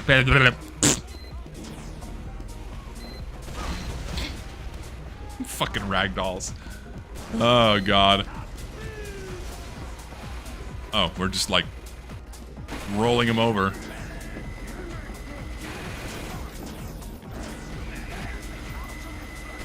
Hydro is definitely a disorienting map more than Steel. It can be generally quite phony to learn, though. It's not even that hard to learn, Richter. It's not that bad.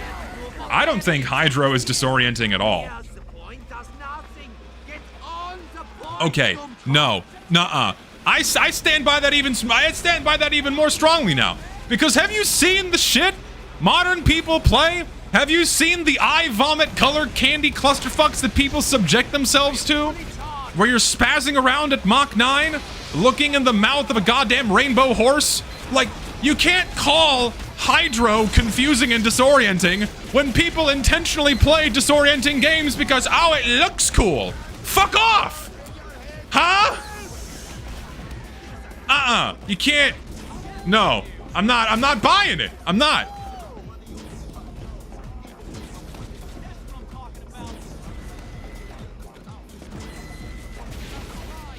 Steel is the thinking man's Dust Bowl. Is it the thinking man's Dust Bowl? Maybe a little bit. I would say there's markedly more strategy with this map because there's like multiple different ways to win. Hydro is too moist. What?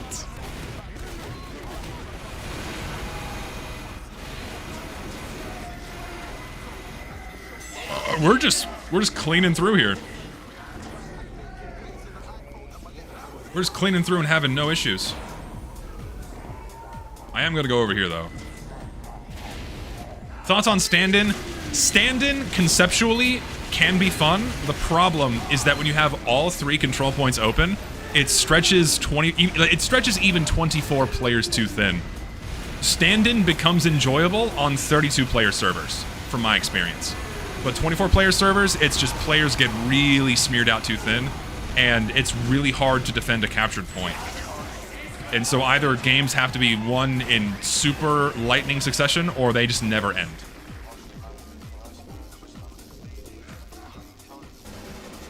Yeah, I think we need to scramble. Mission begins in 60 seconds. Old man gets angry about everything. Dude, there's nothing to do but be angry. It's true. I look at everything and I hate it. I do. Look at the scout. Fuck the scout. This heavy. Fuck this guy. Mission begins in 60 seconds. I bet you like fucking... Come here. Fat fuck. I bet you like goddamn... I bet you put ketchup on hot dogs, you ingrate. You put ketchup on hot dogs. You microwave your goddamn hot dogs. You don't boil them in water. Look at you. Fuck you. Fuck you.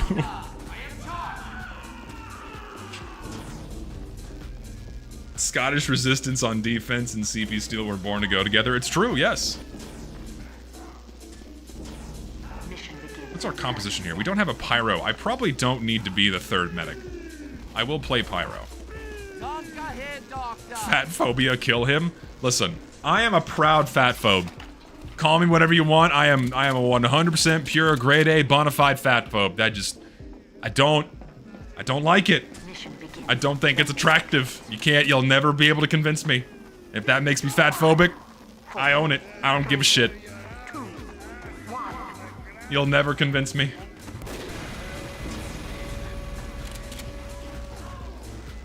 See, now, yes, now we can do something, maybe. Assuming there's no Uber, which there probably will be. Oh, hi. Oh, this is not ideal. We're just instant, like I said, unless there's an Uber. Yeah.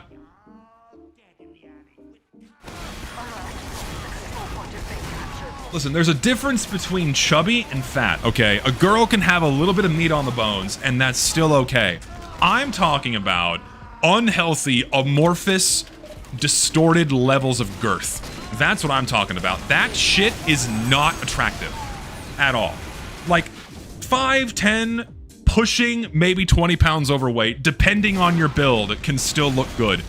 But when you're pushing beyond that, stop it. It's not attractive.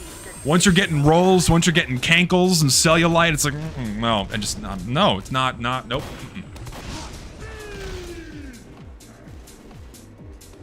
No bueno. Yeah, morbidly obese is a problem.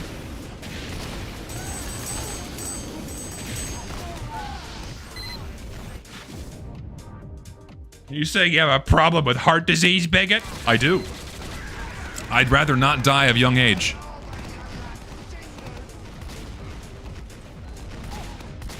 Imagine the amount of hospital beds we'd free up if people ate less donuts. It's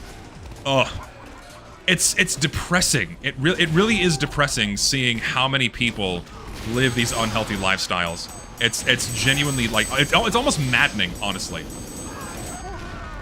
Like how many people constantly eat fast food, drink soda, overeat. It's like, ugh. Enemy has received a And they waste so much money. Even people who are not that smart are deserving of love and respect. Sure. I don't think that's an issue. I don't think anyone would disagree with that. Most people are not intelligent. Like, the average human being, including myself, is not intelligent. It's a bell curve. Most people land somewhere in the middle or below that. The upper echelon of intelligence is maintained by a small group of people.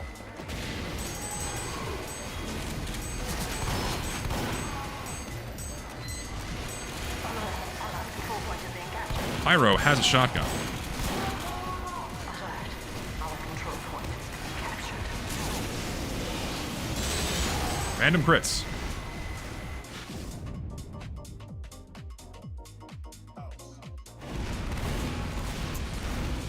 I've taken IQ tests that put me over 130 and I'm an idiot. Dude, I've taken IQ tests that say I have sub 60 IQ and then over 100. Like,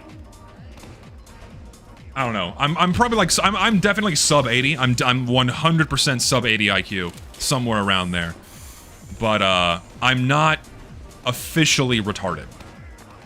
Definitely sub 80, but not officially like diagnosed retarded. All right, like I would have to have the fucked up gene, which I do not have.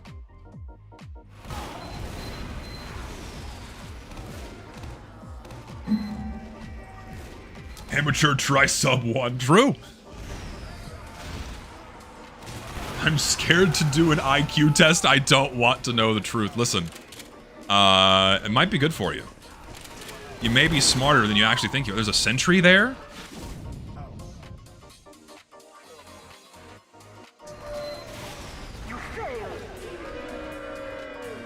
I don't consume caffeine. My current caffeine intake is 0. I consume none. I hate the way caffeine makes me feel. I do not abuse stimulants. Mission begins in 60 seconds. Not a fan. Thoughts on Coke Zero Sugar? It's definitely better for you than Coke with sugar.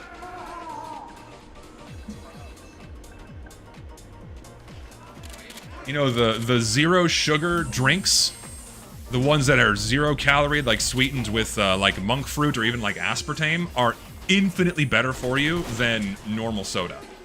Because you're not drinking 200 calories of sugar. Like, it's still got a bunch of chemicals in it that's not good for you. It fucks up your teeth. Like, it's got the same caramel color and all that other shit's not good for your body, but in terms of raw caloric intake and sugar content, yeah, drink 0 sugar soda over normal soda. None of it's healthy for you. I'm not claiming it's a health food, but if you're gonna have a soda, have a 0 calorie soda. 4, 3, 2, 1.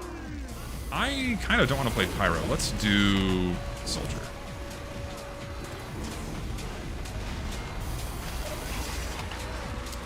No, yes, of course. Again, none of it's good for you. I'm not trying to claim 0 sugar sodas are healthy in any way, but they are definitely a better alternative for you than, say, well, literally anything else.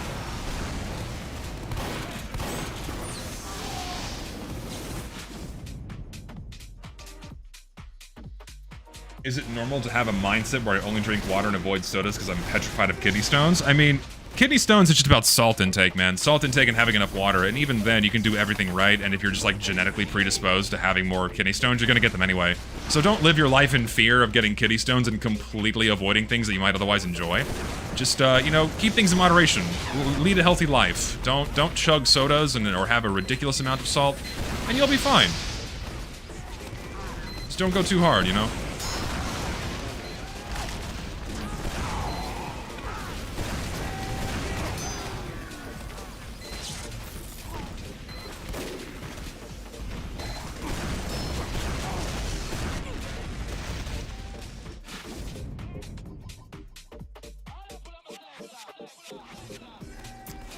I think reaching 30 made me instinctively drink bottles of water over drinking soda. I drank a lot of soda when I was younger. A lot of soda. and I was really fat. And then I'm like, man, I don't want to be fat anymore.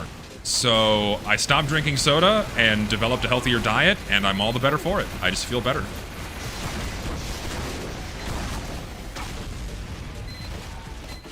Very laggy server. We have only one medic now, and he's not staying alive long enough to build Uber, so I think I might have to do that now. Or... oh, right, I don't have my binds yet. Let's go engineer.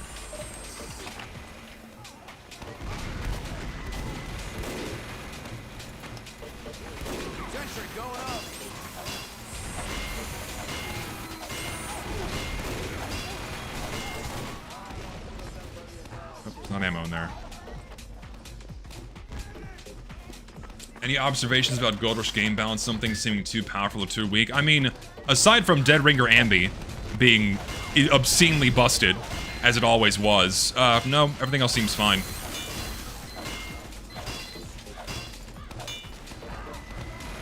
Oh, took my health kit. Ow.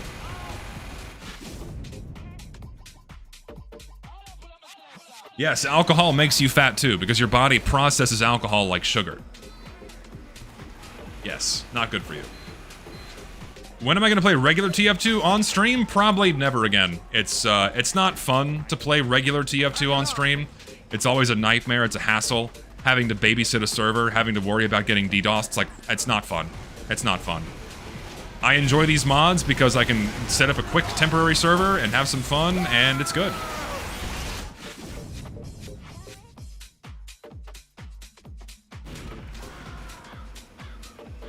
Oh, absolutely. Like, playing Goldrush is a very clear indicator of how horrifically optimized modern TF2 is. It plays like shit. It's terrible. All the particle effects, the poorly optimized maps, everything is awful. Truly.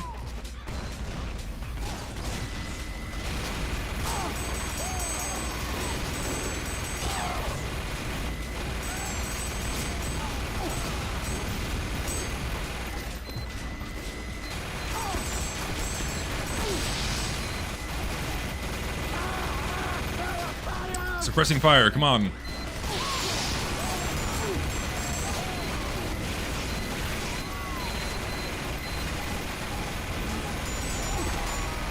There we go. Now we're cooking with gas. Heavy is always the answer. Sometimes. Oh, hello.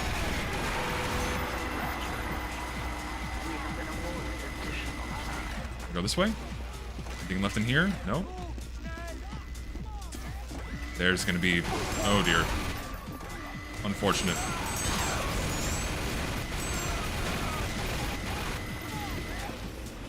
By some miracle, not dead.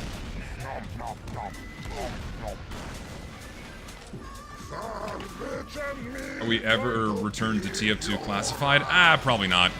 Just on matter of principle, I don't really feel the need to play TF2 classified ever again. It's just, I don't know. The way they took the mod... I'm not a fan of it. It's a shame. It's a shame, and it makes me sad. Have I considered the mod was made by super evil dictators? What are you talking about?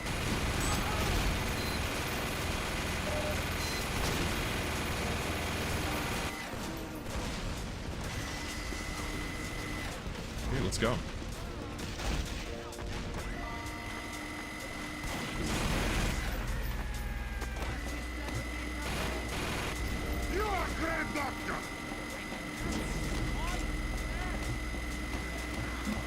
We good.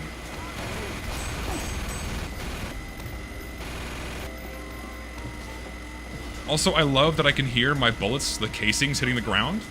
You see them coming out of the gun? You can hear them hit the ground. All the little details are so nice that people forget about. It makes me happy.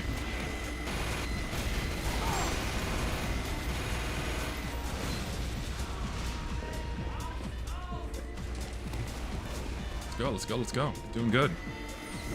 We're winning. Oh, maybe not. Oh, dear. Oh, nope, that's a spy. Go away. Here, have food. Oh, that works. I was gonna give you food. Oh, G, Bill, 2 sentries? What? That's insane. And a Wrangler.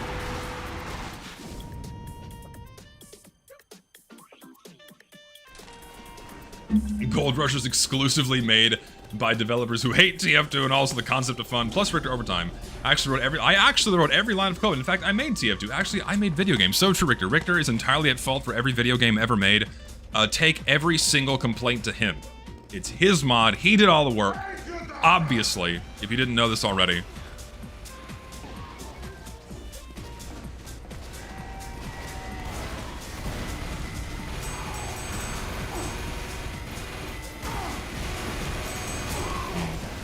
What's a strategy here?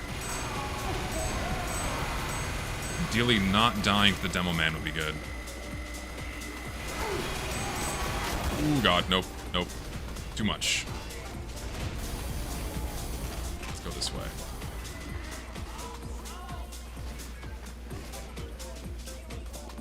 We do podcast episodes each month, so we'll hopefully get an episode out for August. What it's gonna be about, we don't know.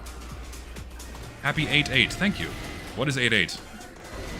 He's fucking dead.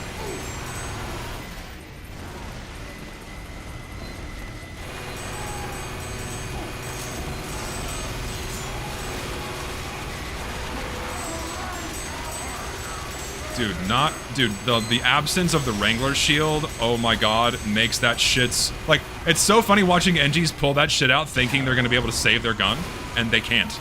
Because it doesn't instantly triple the health of their fucking sentry gun. Holy fuck, it's so nice. Man, I will say, taming the Wrangler like that is a welcome change. Holy shit.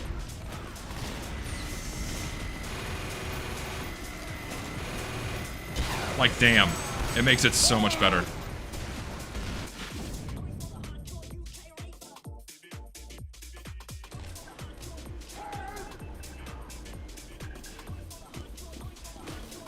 Now we got a foothold.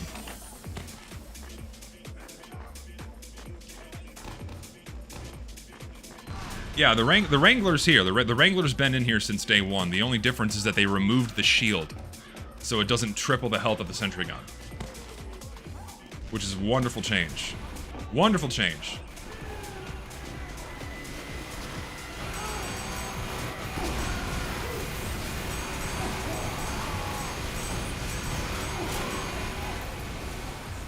Time to leave.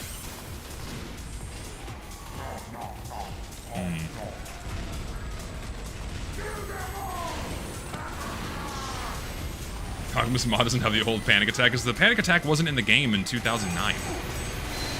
You know, like, that unlock wouldn't have even ever been a thing with this mod's intention and direction. You know what? I'll play with the Huntsman. Let's do Huntsman. And Girardi. Have some... spice things up a bit. Lob some arrows, see what we can do. Thanks.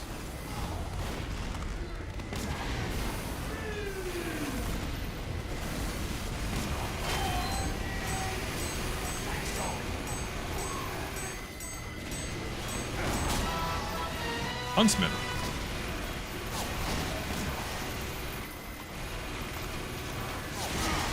Ugh. That normally would have been a headshot. That makes me upset.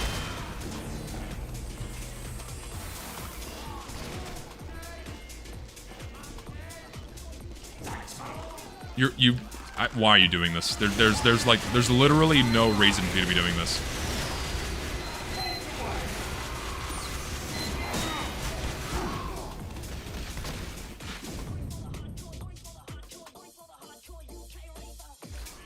I think the Wrangler should have its protection nerfed by half or more instead. Goldrush's Wrangler doesn't even feel like useful for mid or long range support. I think it's good for mid long range support. It's just that you can't tank a shitload of damage once you're getting pushed. I think that's a lot better than the modern version we have now. Unfortunately, with all of the other unlocks we have in the game, it's kind of necessary, otherwise Engineer just gets fucked. So it needs to have some kind of health bonus with it. It's just that it shouldn't be triple. Maybe double at most. That's what I think.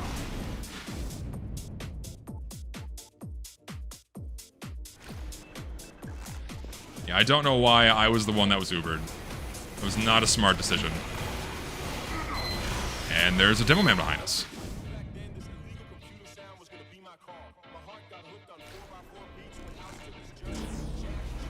Let's try that again.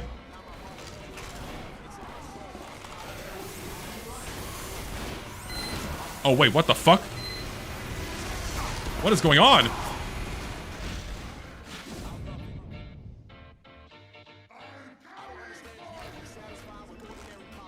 We have 3 snipers now. I'm thinking that's not the solution. Also, I can't move? What the fuck?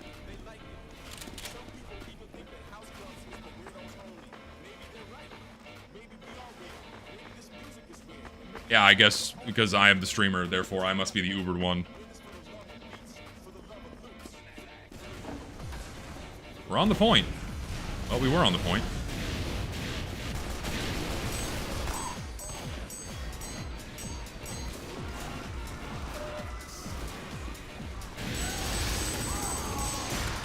Goodbye.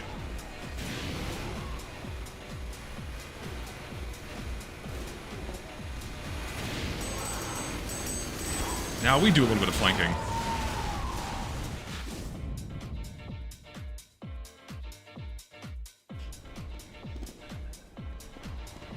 Sentry shouldn't be an indestructible building. It was supposed to slow people down or lock down areas. Wrangler makes it practically indestructible when he has a team supporting him. Yes, that's true.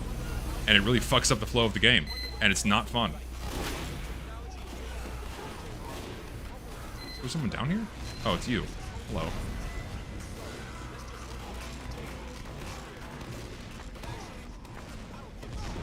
What?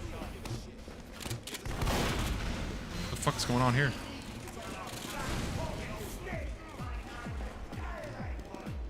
Oh, hi. I have a teleporter there.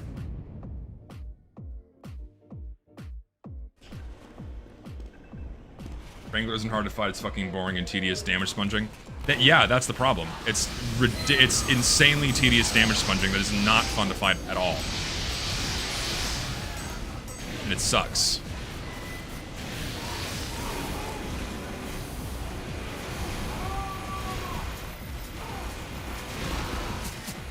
Okay, he's dead. Let's go on the point. Let's go on the point. Oh, that's a sentry gun. That is bad. Bad touch. And I'm dead instantly because sniper is a balanced class.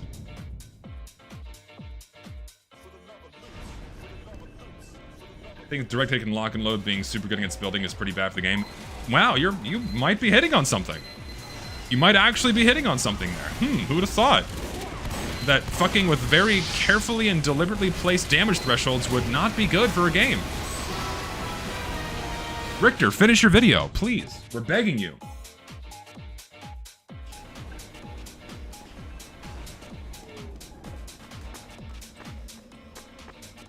Nope.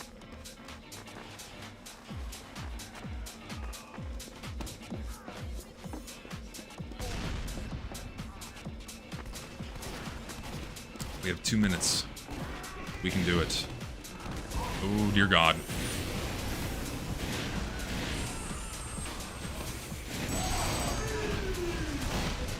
I'm thinking maybe not.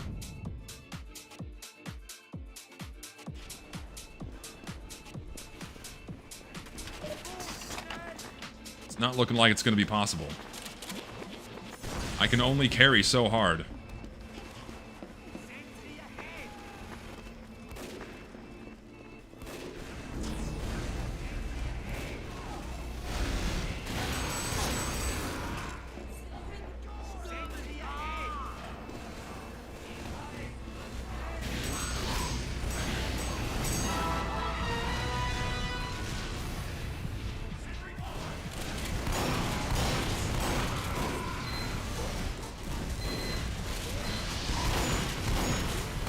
Oh, he's gone.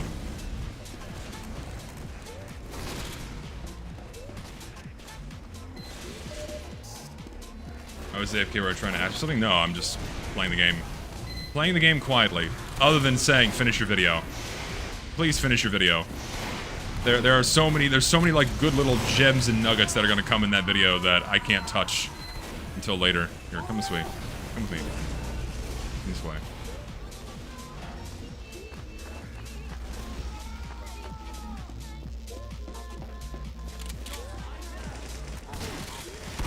Ignore him. Ignore him. Ignore him. Ignore him! What are you doing? Ignore him! You've ruined it. You've ruined it. You ruined it. You ruined it because you got distracted. What have you done? It's fucking ruined. Thank God my team pushed in.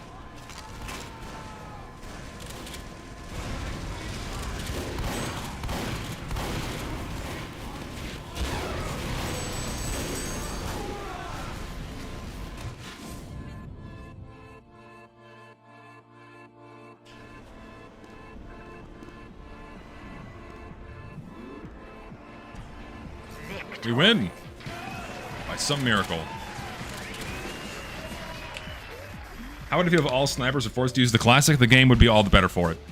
100%. If every other rifle is removed and only the classic was left, the game would be all the better for it. Plain and simple.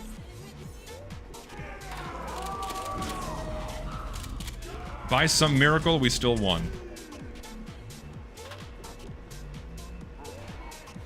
Play happy. No, it was pretty balanced. We don't need to scramble.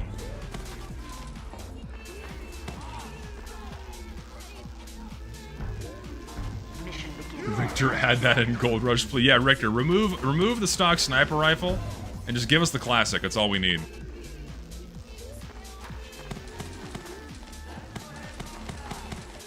We could end on Powerhouse, actually. How much time is left on the server? On the map? I don't know. Time left. 14 minutes. We could end on Powerhouse. Aaron, do you mind swapping to Powerhouse if you're still here? If not, I can do it. 3, 2, 1. What, do you want me to choose a random class? No, I don't want to choose a random class. I want to pick the class I want. What's Richter's involvement in Goldrush? I think Richter would be better at explaining that himself than me.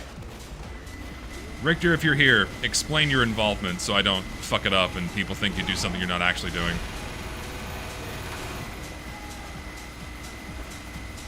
Nah, swap to Powerhouse now. If you don't mind. Swap to Powerhouse now. I think we've had our fill of steel. We've had our fill.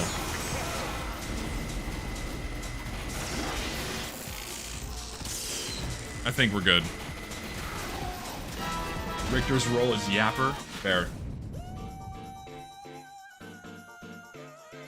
Richter has the role of Yapper in the Goldrush team. But no, he didn't do any of the coding. He didn't do any of that shit.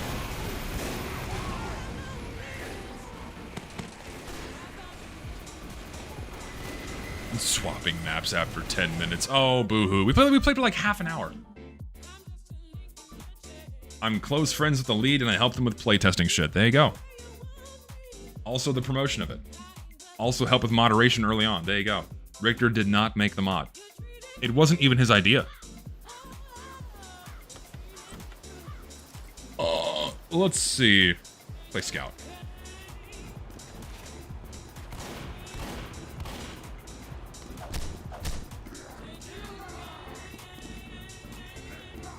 And yes, Richter's real name is John Goldrush. It's true.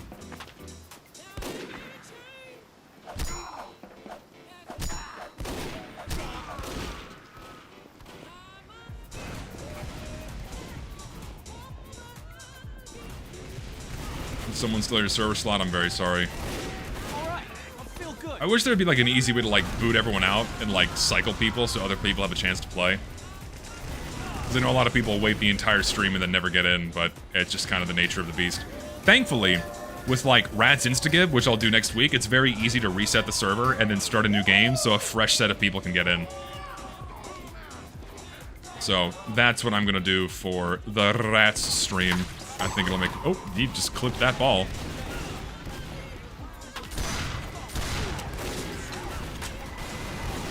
I like the old Force of Nature without auto reload.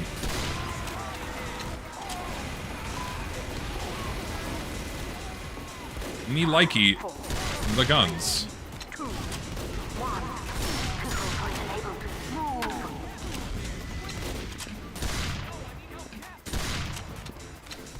Let me up, let me up, let me up. You did not deserve that. I am very sorry. That was not your, it should have not been your fate. I do apologize sincerely. It was not fair to you. It was not fair to you.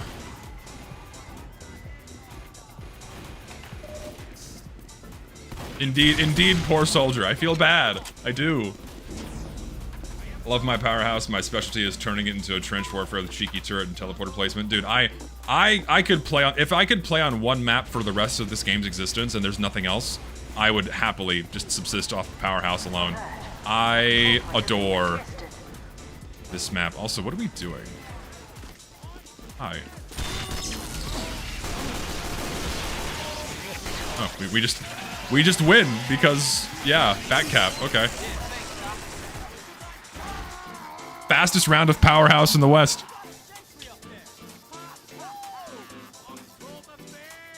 Thoughts on arena mode? Arena mode is fun, but I understand why Valve removed it. I understand, well, it's not like they removed it and deleted it from the game files, but I understand why they removed it from their official server rotation. It's because people don't enjoy waiting to play. Like, if you die outright and then, oh, sorry, you're just sitting around for however long before you're allowed to start playing again. And most people don't really enjoy that. So, hence, they decided to remove it.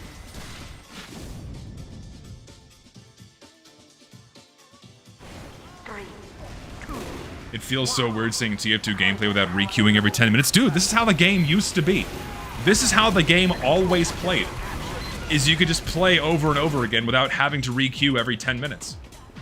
This is what the game used to be like. It could also go back to being this way if Valve did the right thing. It could. It's true. It's just not that hard to put this game back in a much better state. Genuinely. The class is broken. You should not be able to do that.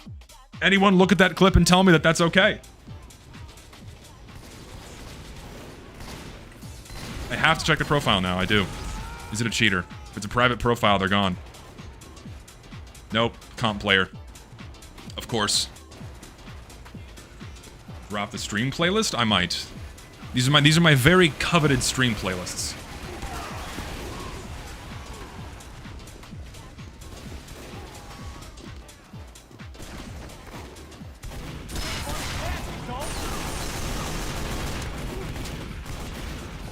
I agree. Remove. Competitive players be removed. Stay on your own containment servers. I will stand by this forever. I don't care. Oh, get me out of here. Alright. Now we go. Oh dear.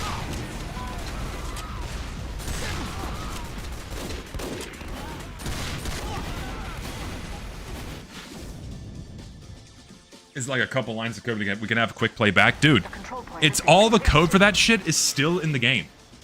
All the quick play stuff is still in the game. They just have to turn it back on. It wouldn't be that much work to put things back to as they are. And improve them. Yeah, I'm gonna ban this guy. Sorry. Where's the SM mod? SM_admin. Player commands. Ban. Oop. I don't think that's legit. Sorry. I'm removing it. Yeah, that was too suspicious, and even if he wasn't cheating, I don't care. You're kind of ruined the fun. Goodbye. Clip it, put it on YouTube, get 1 million views. I don't care. It makes the server more fun for everyone else.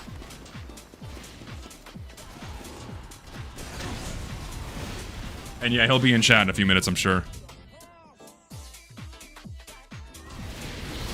It's the usual MO. They go around streams, they clip. Nothing new.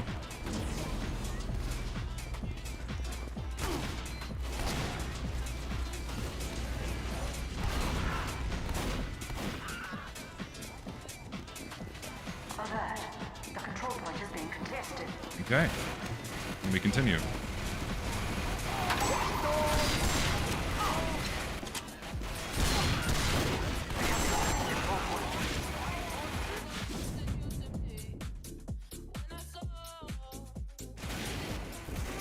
Either way, I don't care. They're gone.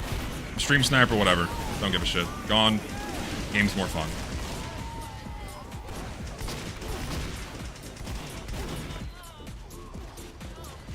Replace normal sniper with the classic. That's what I'm saying. Replace sniper with all sniper rifles with the classic, and the game be better. It would. Like objectively. Ooh, God. Ow.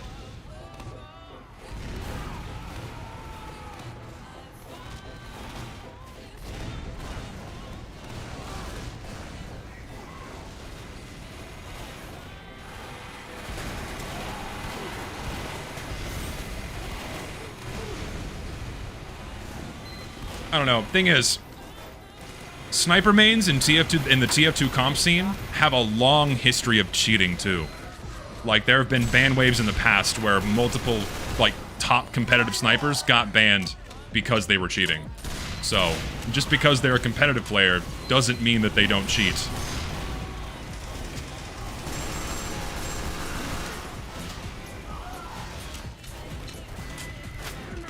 Oh, that's my team. Hello. Oh, you're low. That's me leaving.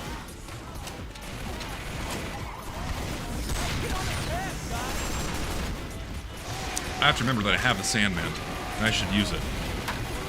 I missed. Fuck.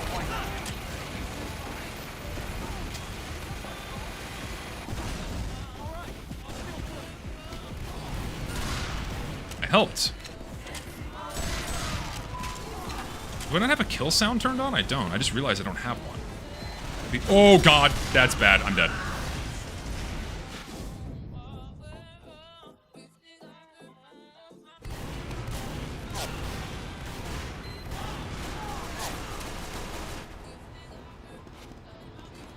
Is it TF2 ding-a-ling-a-ling? TF underscore ding-a-ling-a-ling.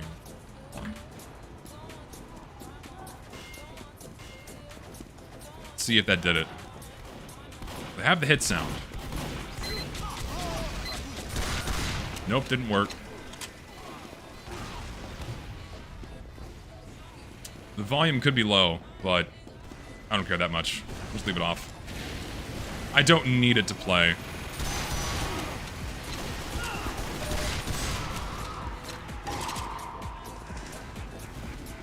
Get me out, get me out, get me out. Oh, underscore last hit? Okay, I will try that.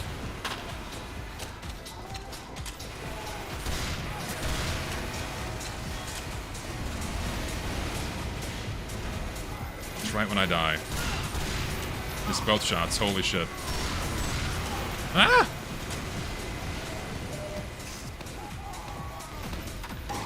I think there's a command for it, let me see. You have to ding-a-ling-a-ling. Ling.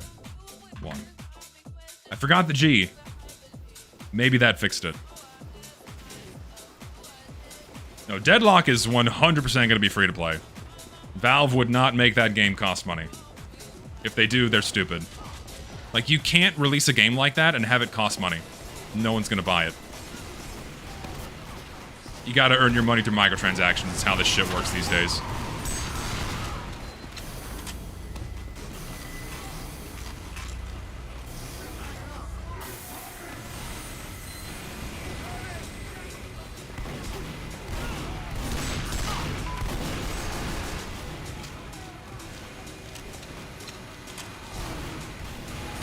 Oh dear. Nope, that didn't work. So it is last hit. Oh god, get me out, get me out, get me out, get me out, get me out, get me out, get me out. Oh, I missed.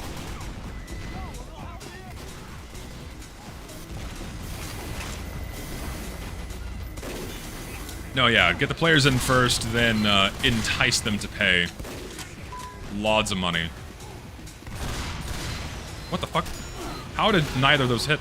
I'm so bad. Yeah, Richter's right. If you sell the game outright, you only get money from the customer once. Why not have them pay every day or every month?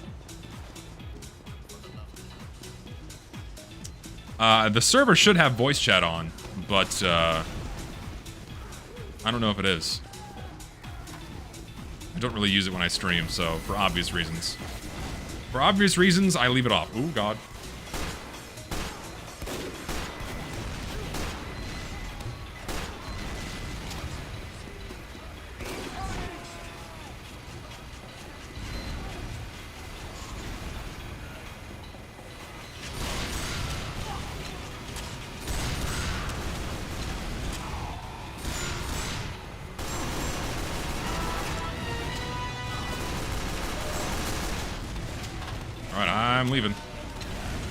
By some miracle, not dead.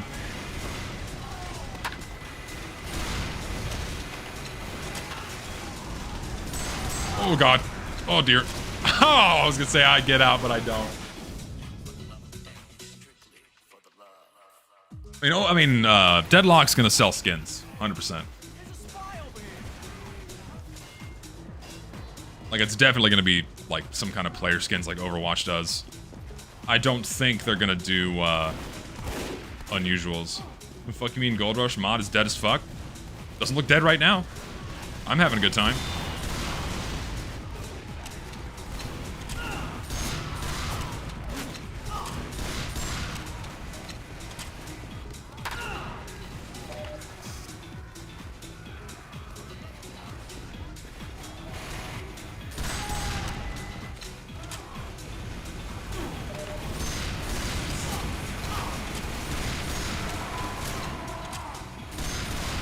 Not sure what you're doing there.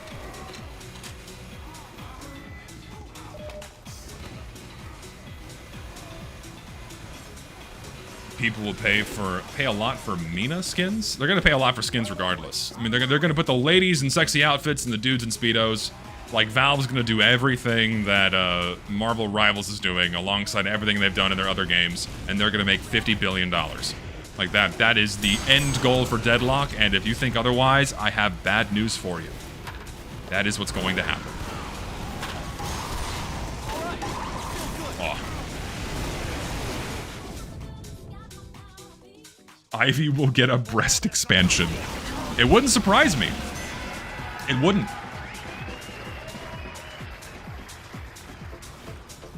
Hold on a sec. I gotta check something. 2 seconds.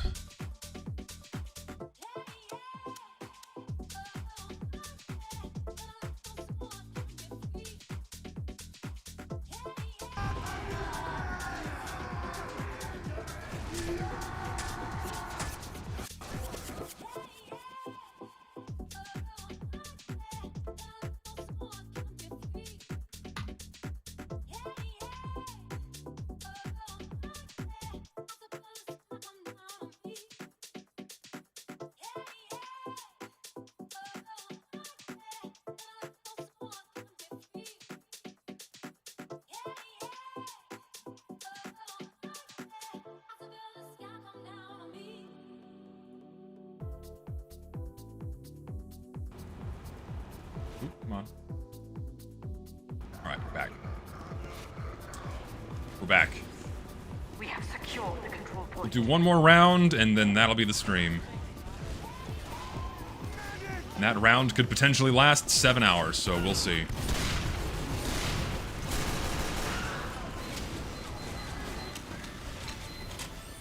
Also Scrandle, don't worry, I'm not going to forget Scrandle. Gotta do Scrandle. Important ritualistic behavior. It must be done.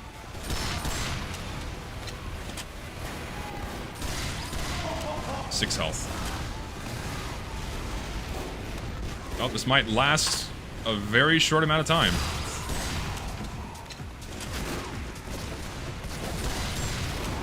Ow. I heard about Battlefront 2, it's loot box drama? Maybe? I don't know. I don't think so. I'd have to look into it. I'm not familiar. Or I don't remember.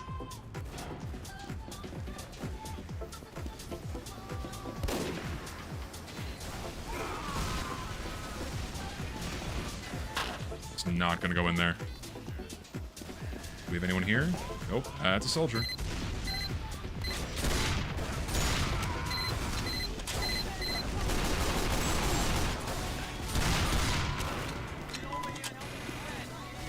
Ooh, need health. Control point is being captured.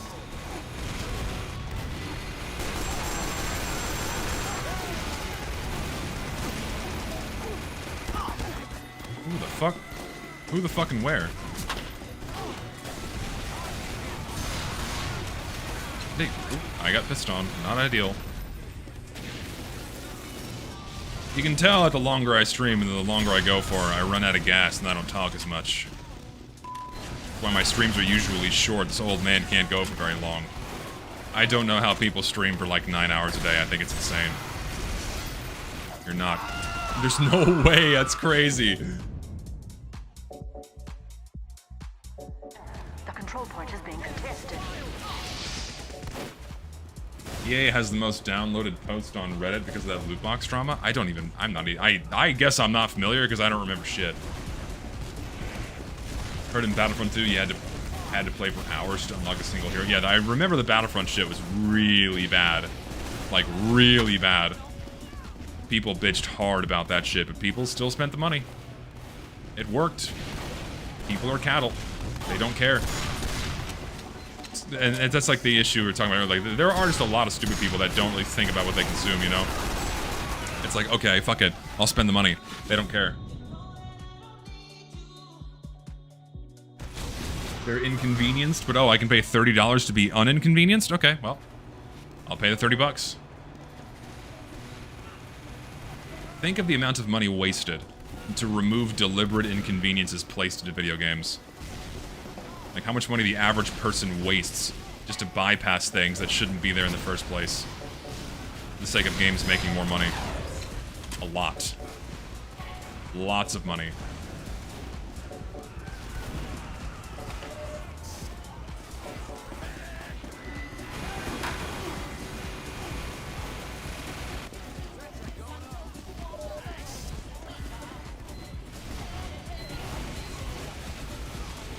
Dota streamer just stream for like 11 hours? I'd imagine they don't talk much. I'd imagine if someone's playing Dota, they don't speak much when they're playing. They just sit there and say nothing for hours or for long periods of time, which I get. Ow.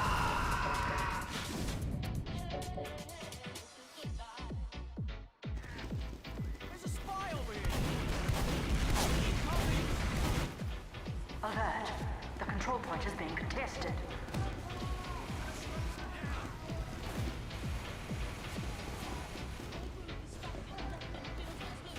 Richter, you have to finish your video, please. Like, Richter, it's like mandatory you finish this video. Because all the people, like, not getting what this mod does is infuriating. You have to finish your video. Please, God, finish your video. Please, please, please. Richter, I'm praying to the heavens you finish your video, like, in the next several months. I beg you. Please. Old guy yesterday did 10 hours stream drunk? My God. How? The control point is being 10 hours drunk while streaming is crazy. All right, I feel good. I'd probably die.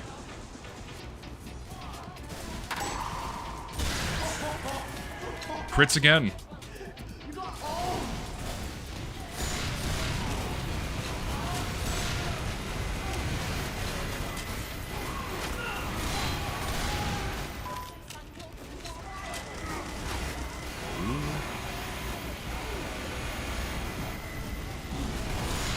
I believe in you, Richter, I do. I believe in you to finish your video. And when it's done, it's gonna be fantastic. I got a kill with the ball! That's so rare! Hell yeah. Alright, the stream could just end now. In fact, yeah, fuck it. That's it. I got a kill with the ball. I can just leave. That's it. I got a ball kill. We can stop playing TF2 now.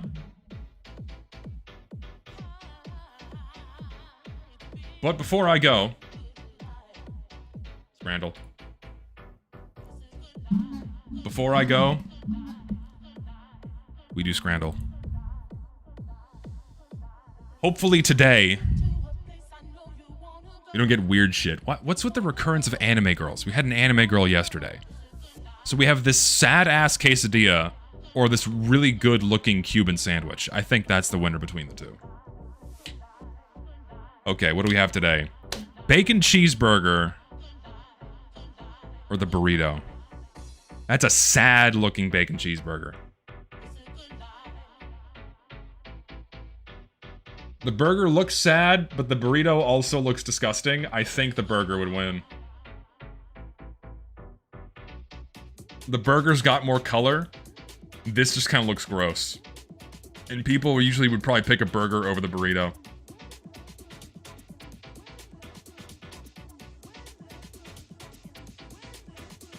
I think it's the burger. It's such horse shit. That is some horse shit. That is 100% pure grade A horse shit. It should have not been the slop burrito. What's wrong with people? Jinx's cupcake and Silco shimmer? What? Oh, it's like a League of no. No League of Legends. No. Instant loss for League of Legends dog shit. No. Free pint and festive caramel slice for free or 5 sugar donuts. I think the sugar donuts look nicer. Yeah. It should not be that close, though.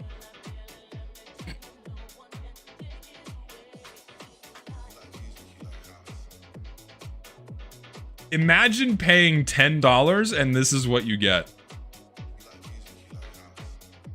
$10, you get a slice of bread with a tablespoon of meat, a teaspoon of cheese. That is just depressing. 7%. Wow. Oh my god. Schwarbomb Sundae. Ice cream, fruity pebbles, strawberry sauce, deep fried, uncrustable, or burger. Oh my god. That these sad ass burgers that they sell at these stadiums, man, it never gets old. They always look so fucking terrible. The burger is sweating. Oh my god. I think the Sundays are the clear winner here, because that is a sad ass burger.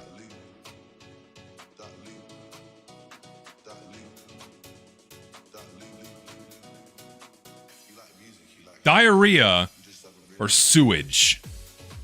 Diarrhea or sewer water? Diarrhea, sewer water.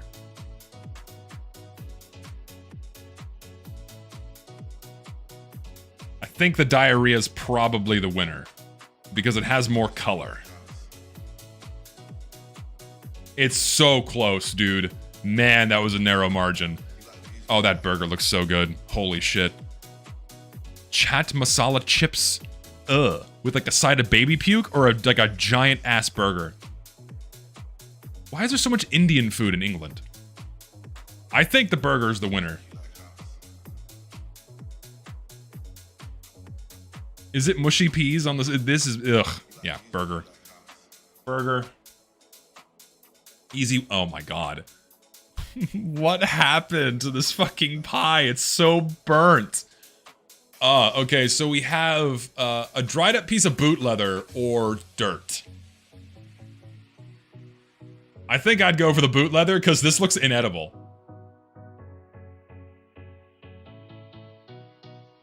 I'm going for the boot leather. If I'm wrong, this is bullshit. Okay, good. There's not a chance. Okay. Turkey roast dinner or burger in amusing bun. Looks like a soccer ball. I think the burger is the winner. Right? Surely the burger is the winner. Red 40 meal. It's the lighting of the venue. But yeah, red 40. But yeah, I think it's probably the burger. Yeah, burgers always win. It's true. Burger. Jerk chicken and cornbread fritters or steak pie? I think it's the jerk chicken. This, because no one ever picks this shit. No one ever picks this shit. People always pick this shit. If I'm wrong, horse shit. Yeah, okay. There we go. Average. Yo, so listen, we get above average score.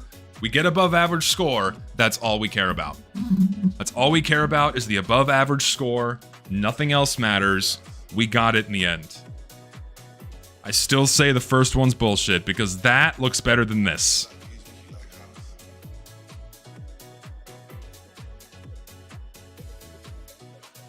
Either way, we're done. Thank y'all for hanging out today. Next week, we're doing Rats Instagame at some point. Probably either Wednesday or Saturday. Other than that, rest of the schedule is going to get posted inside the announcements Discord when I get around to it. If you're not in there already, join that for announcements for when I go live and when I upload. Thank you all for your lovely donations today. You're very kind people. And video is in progress. Next Idle Time episode will be done at some point. And that's about it. Y'all take care, and I will see you Wednesday next week.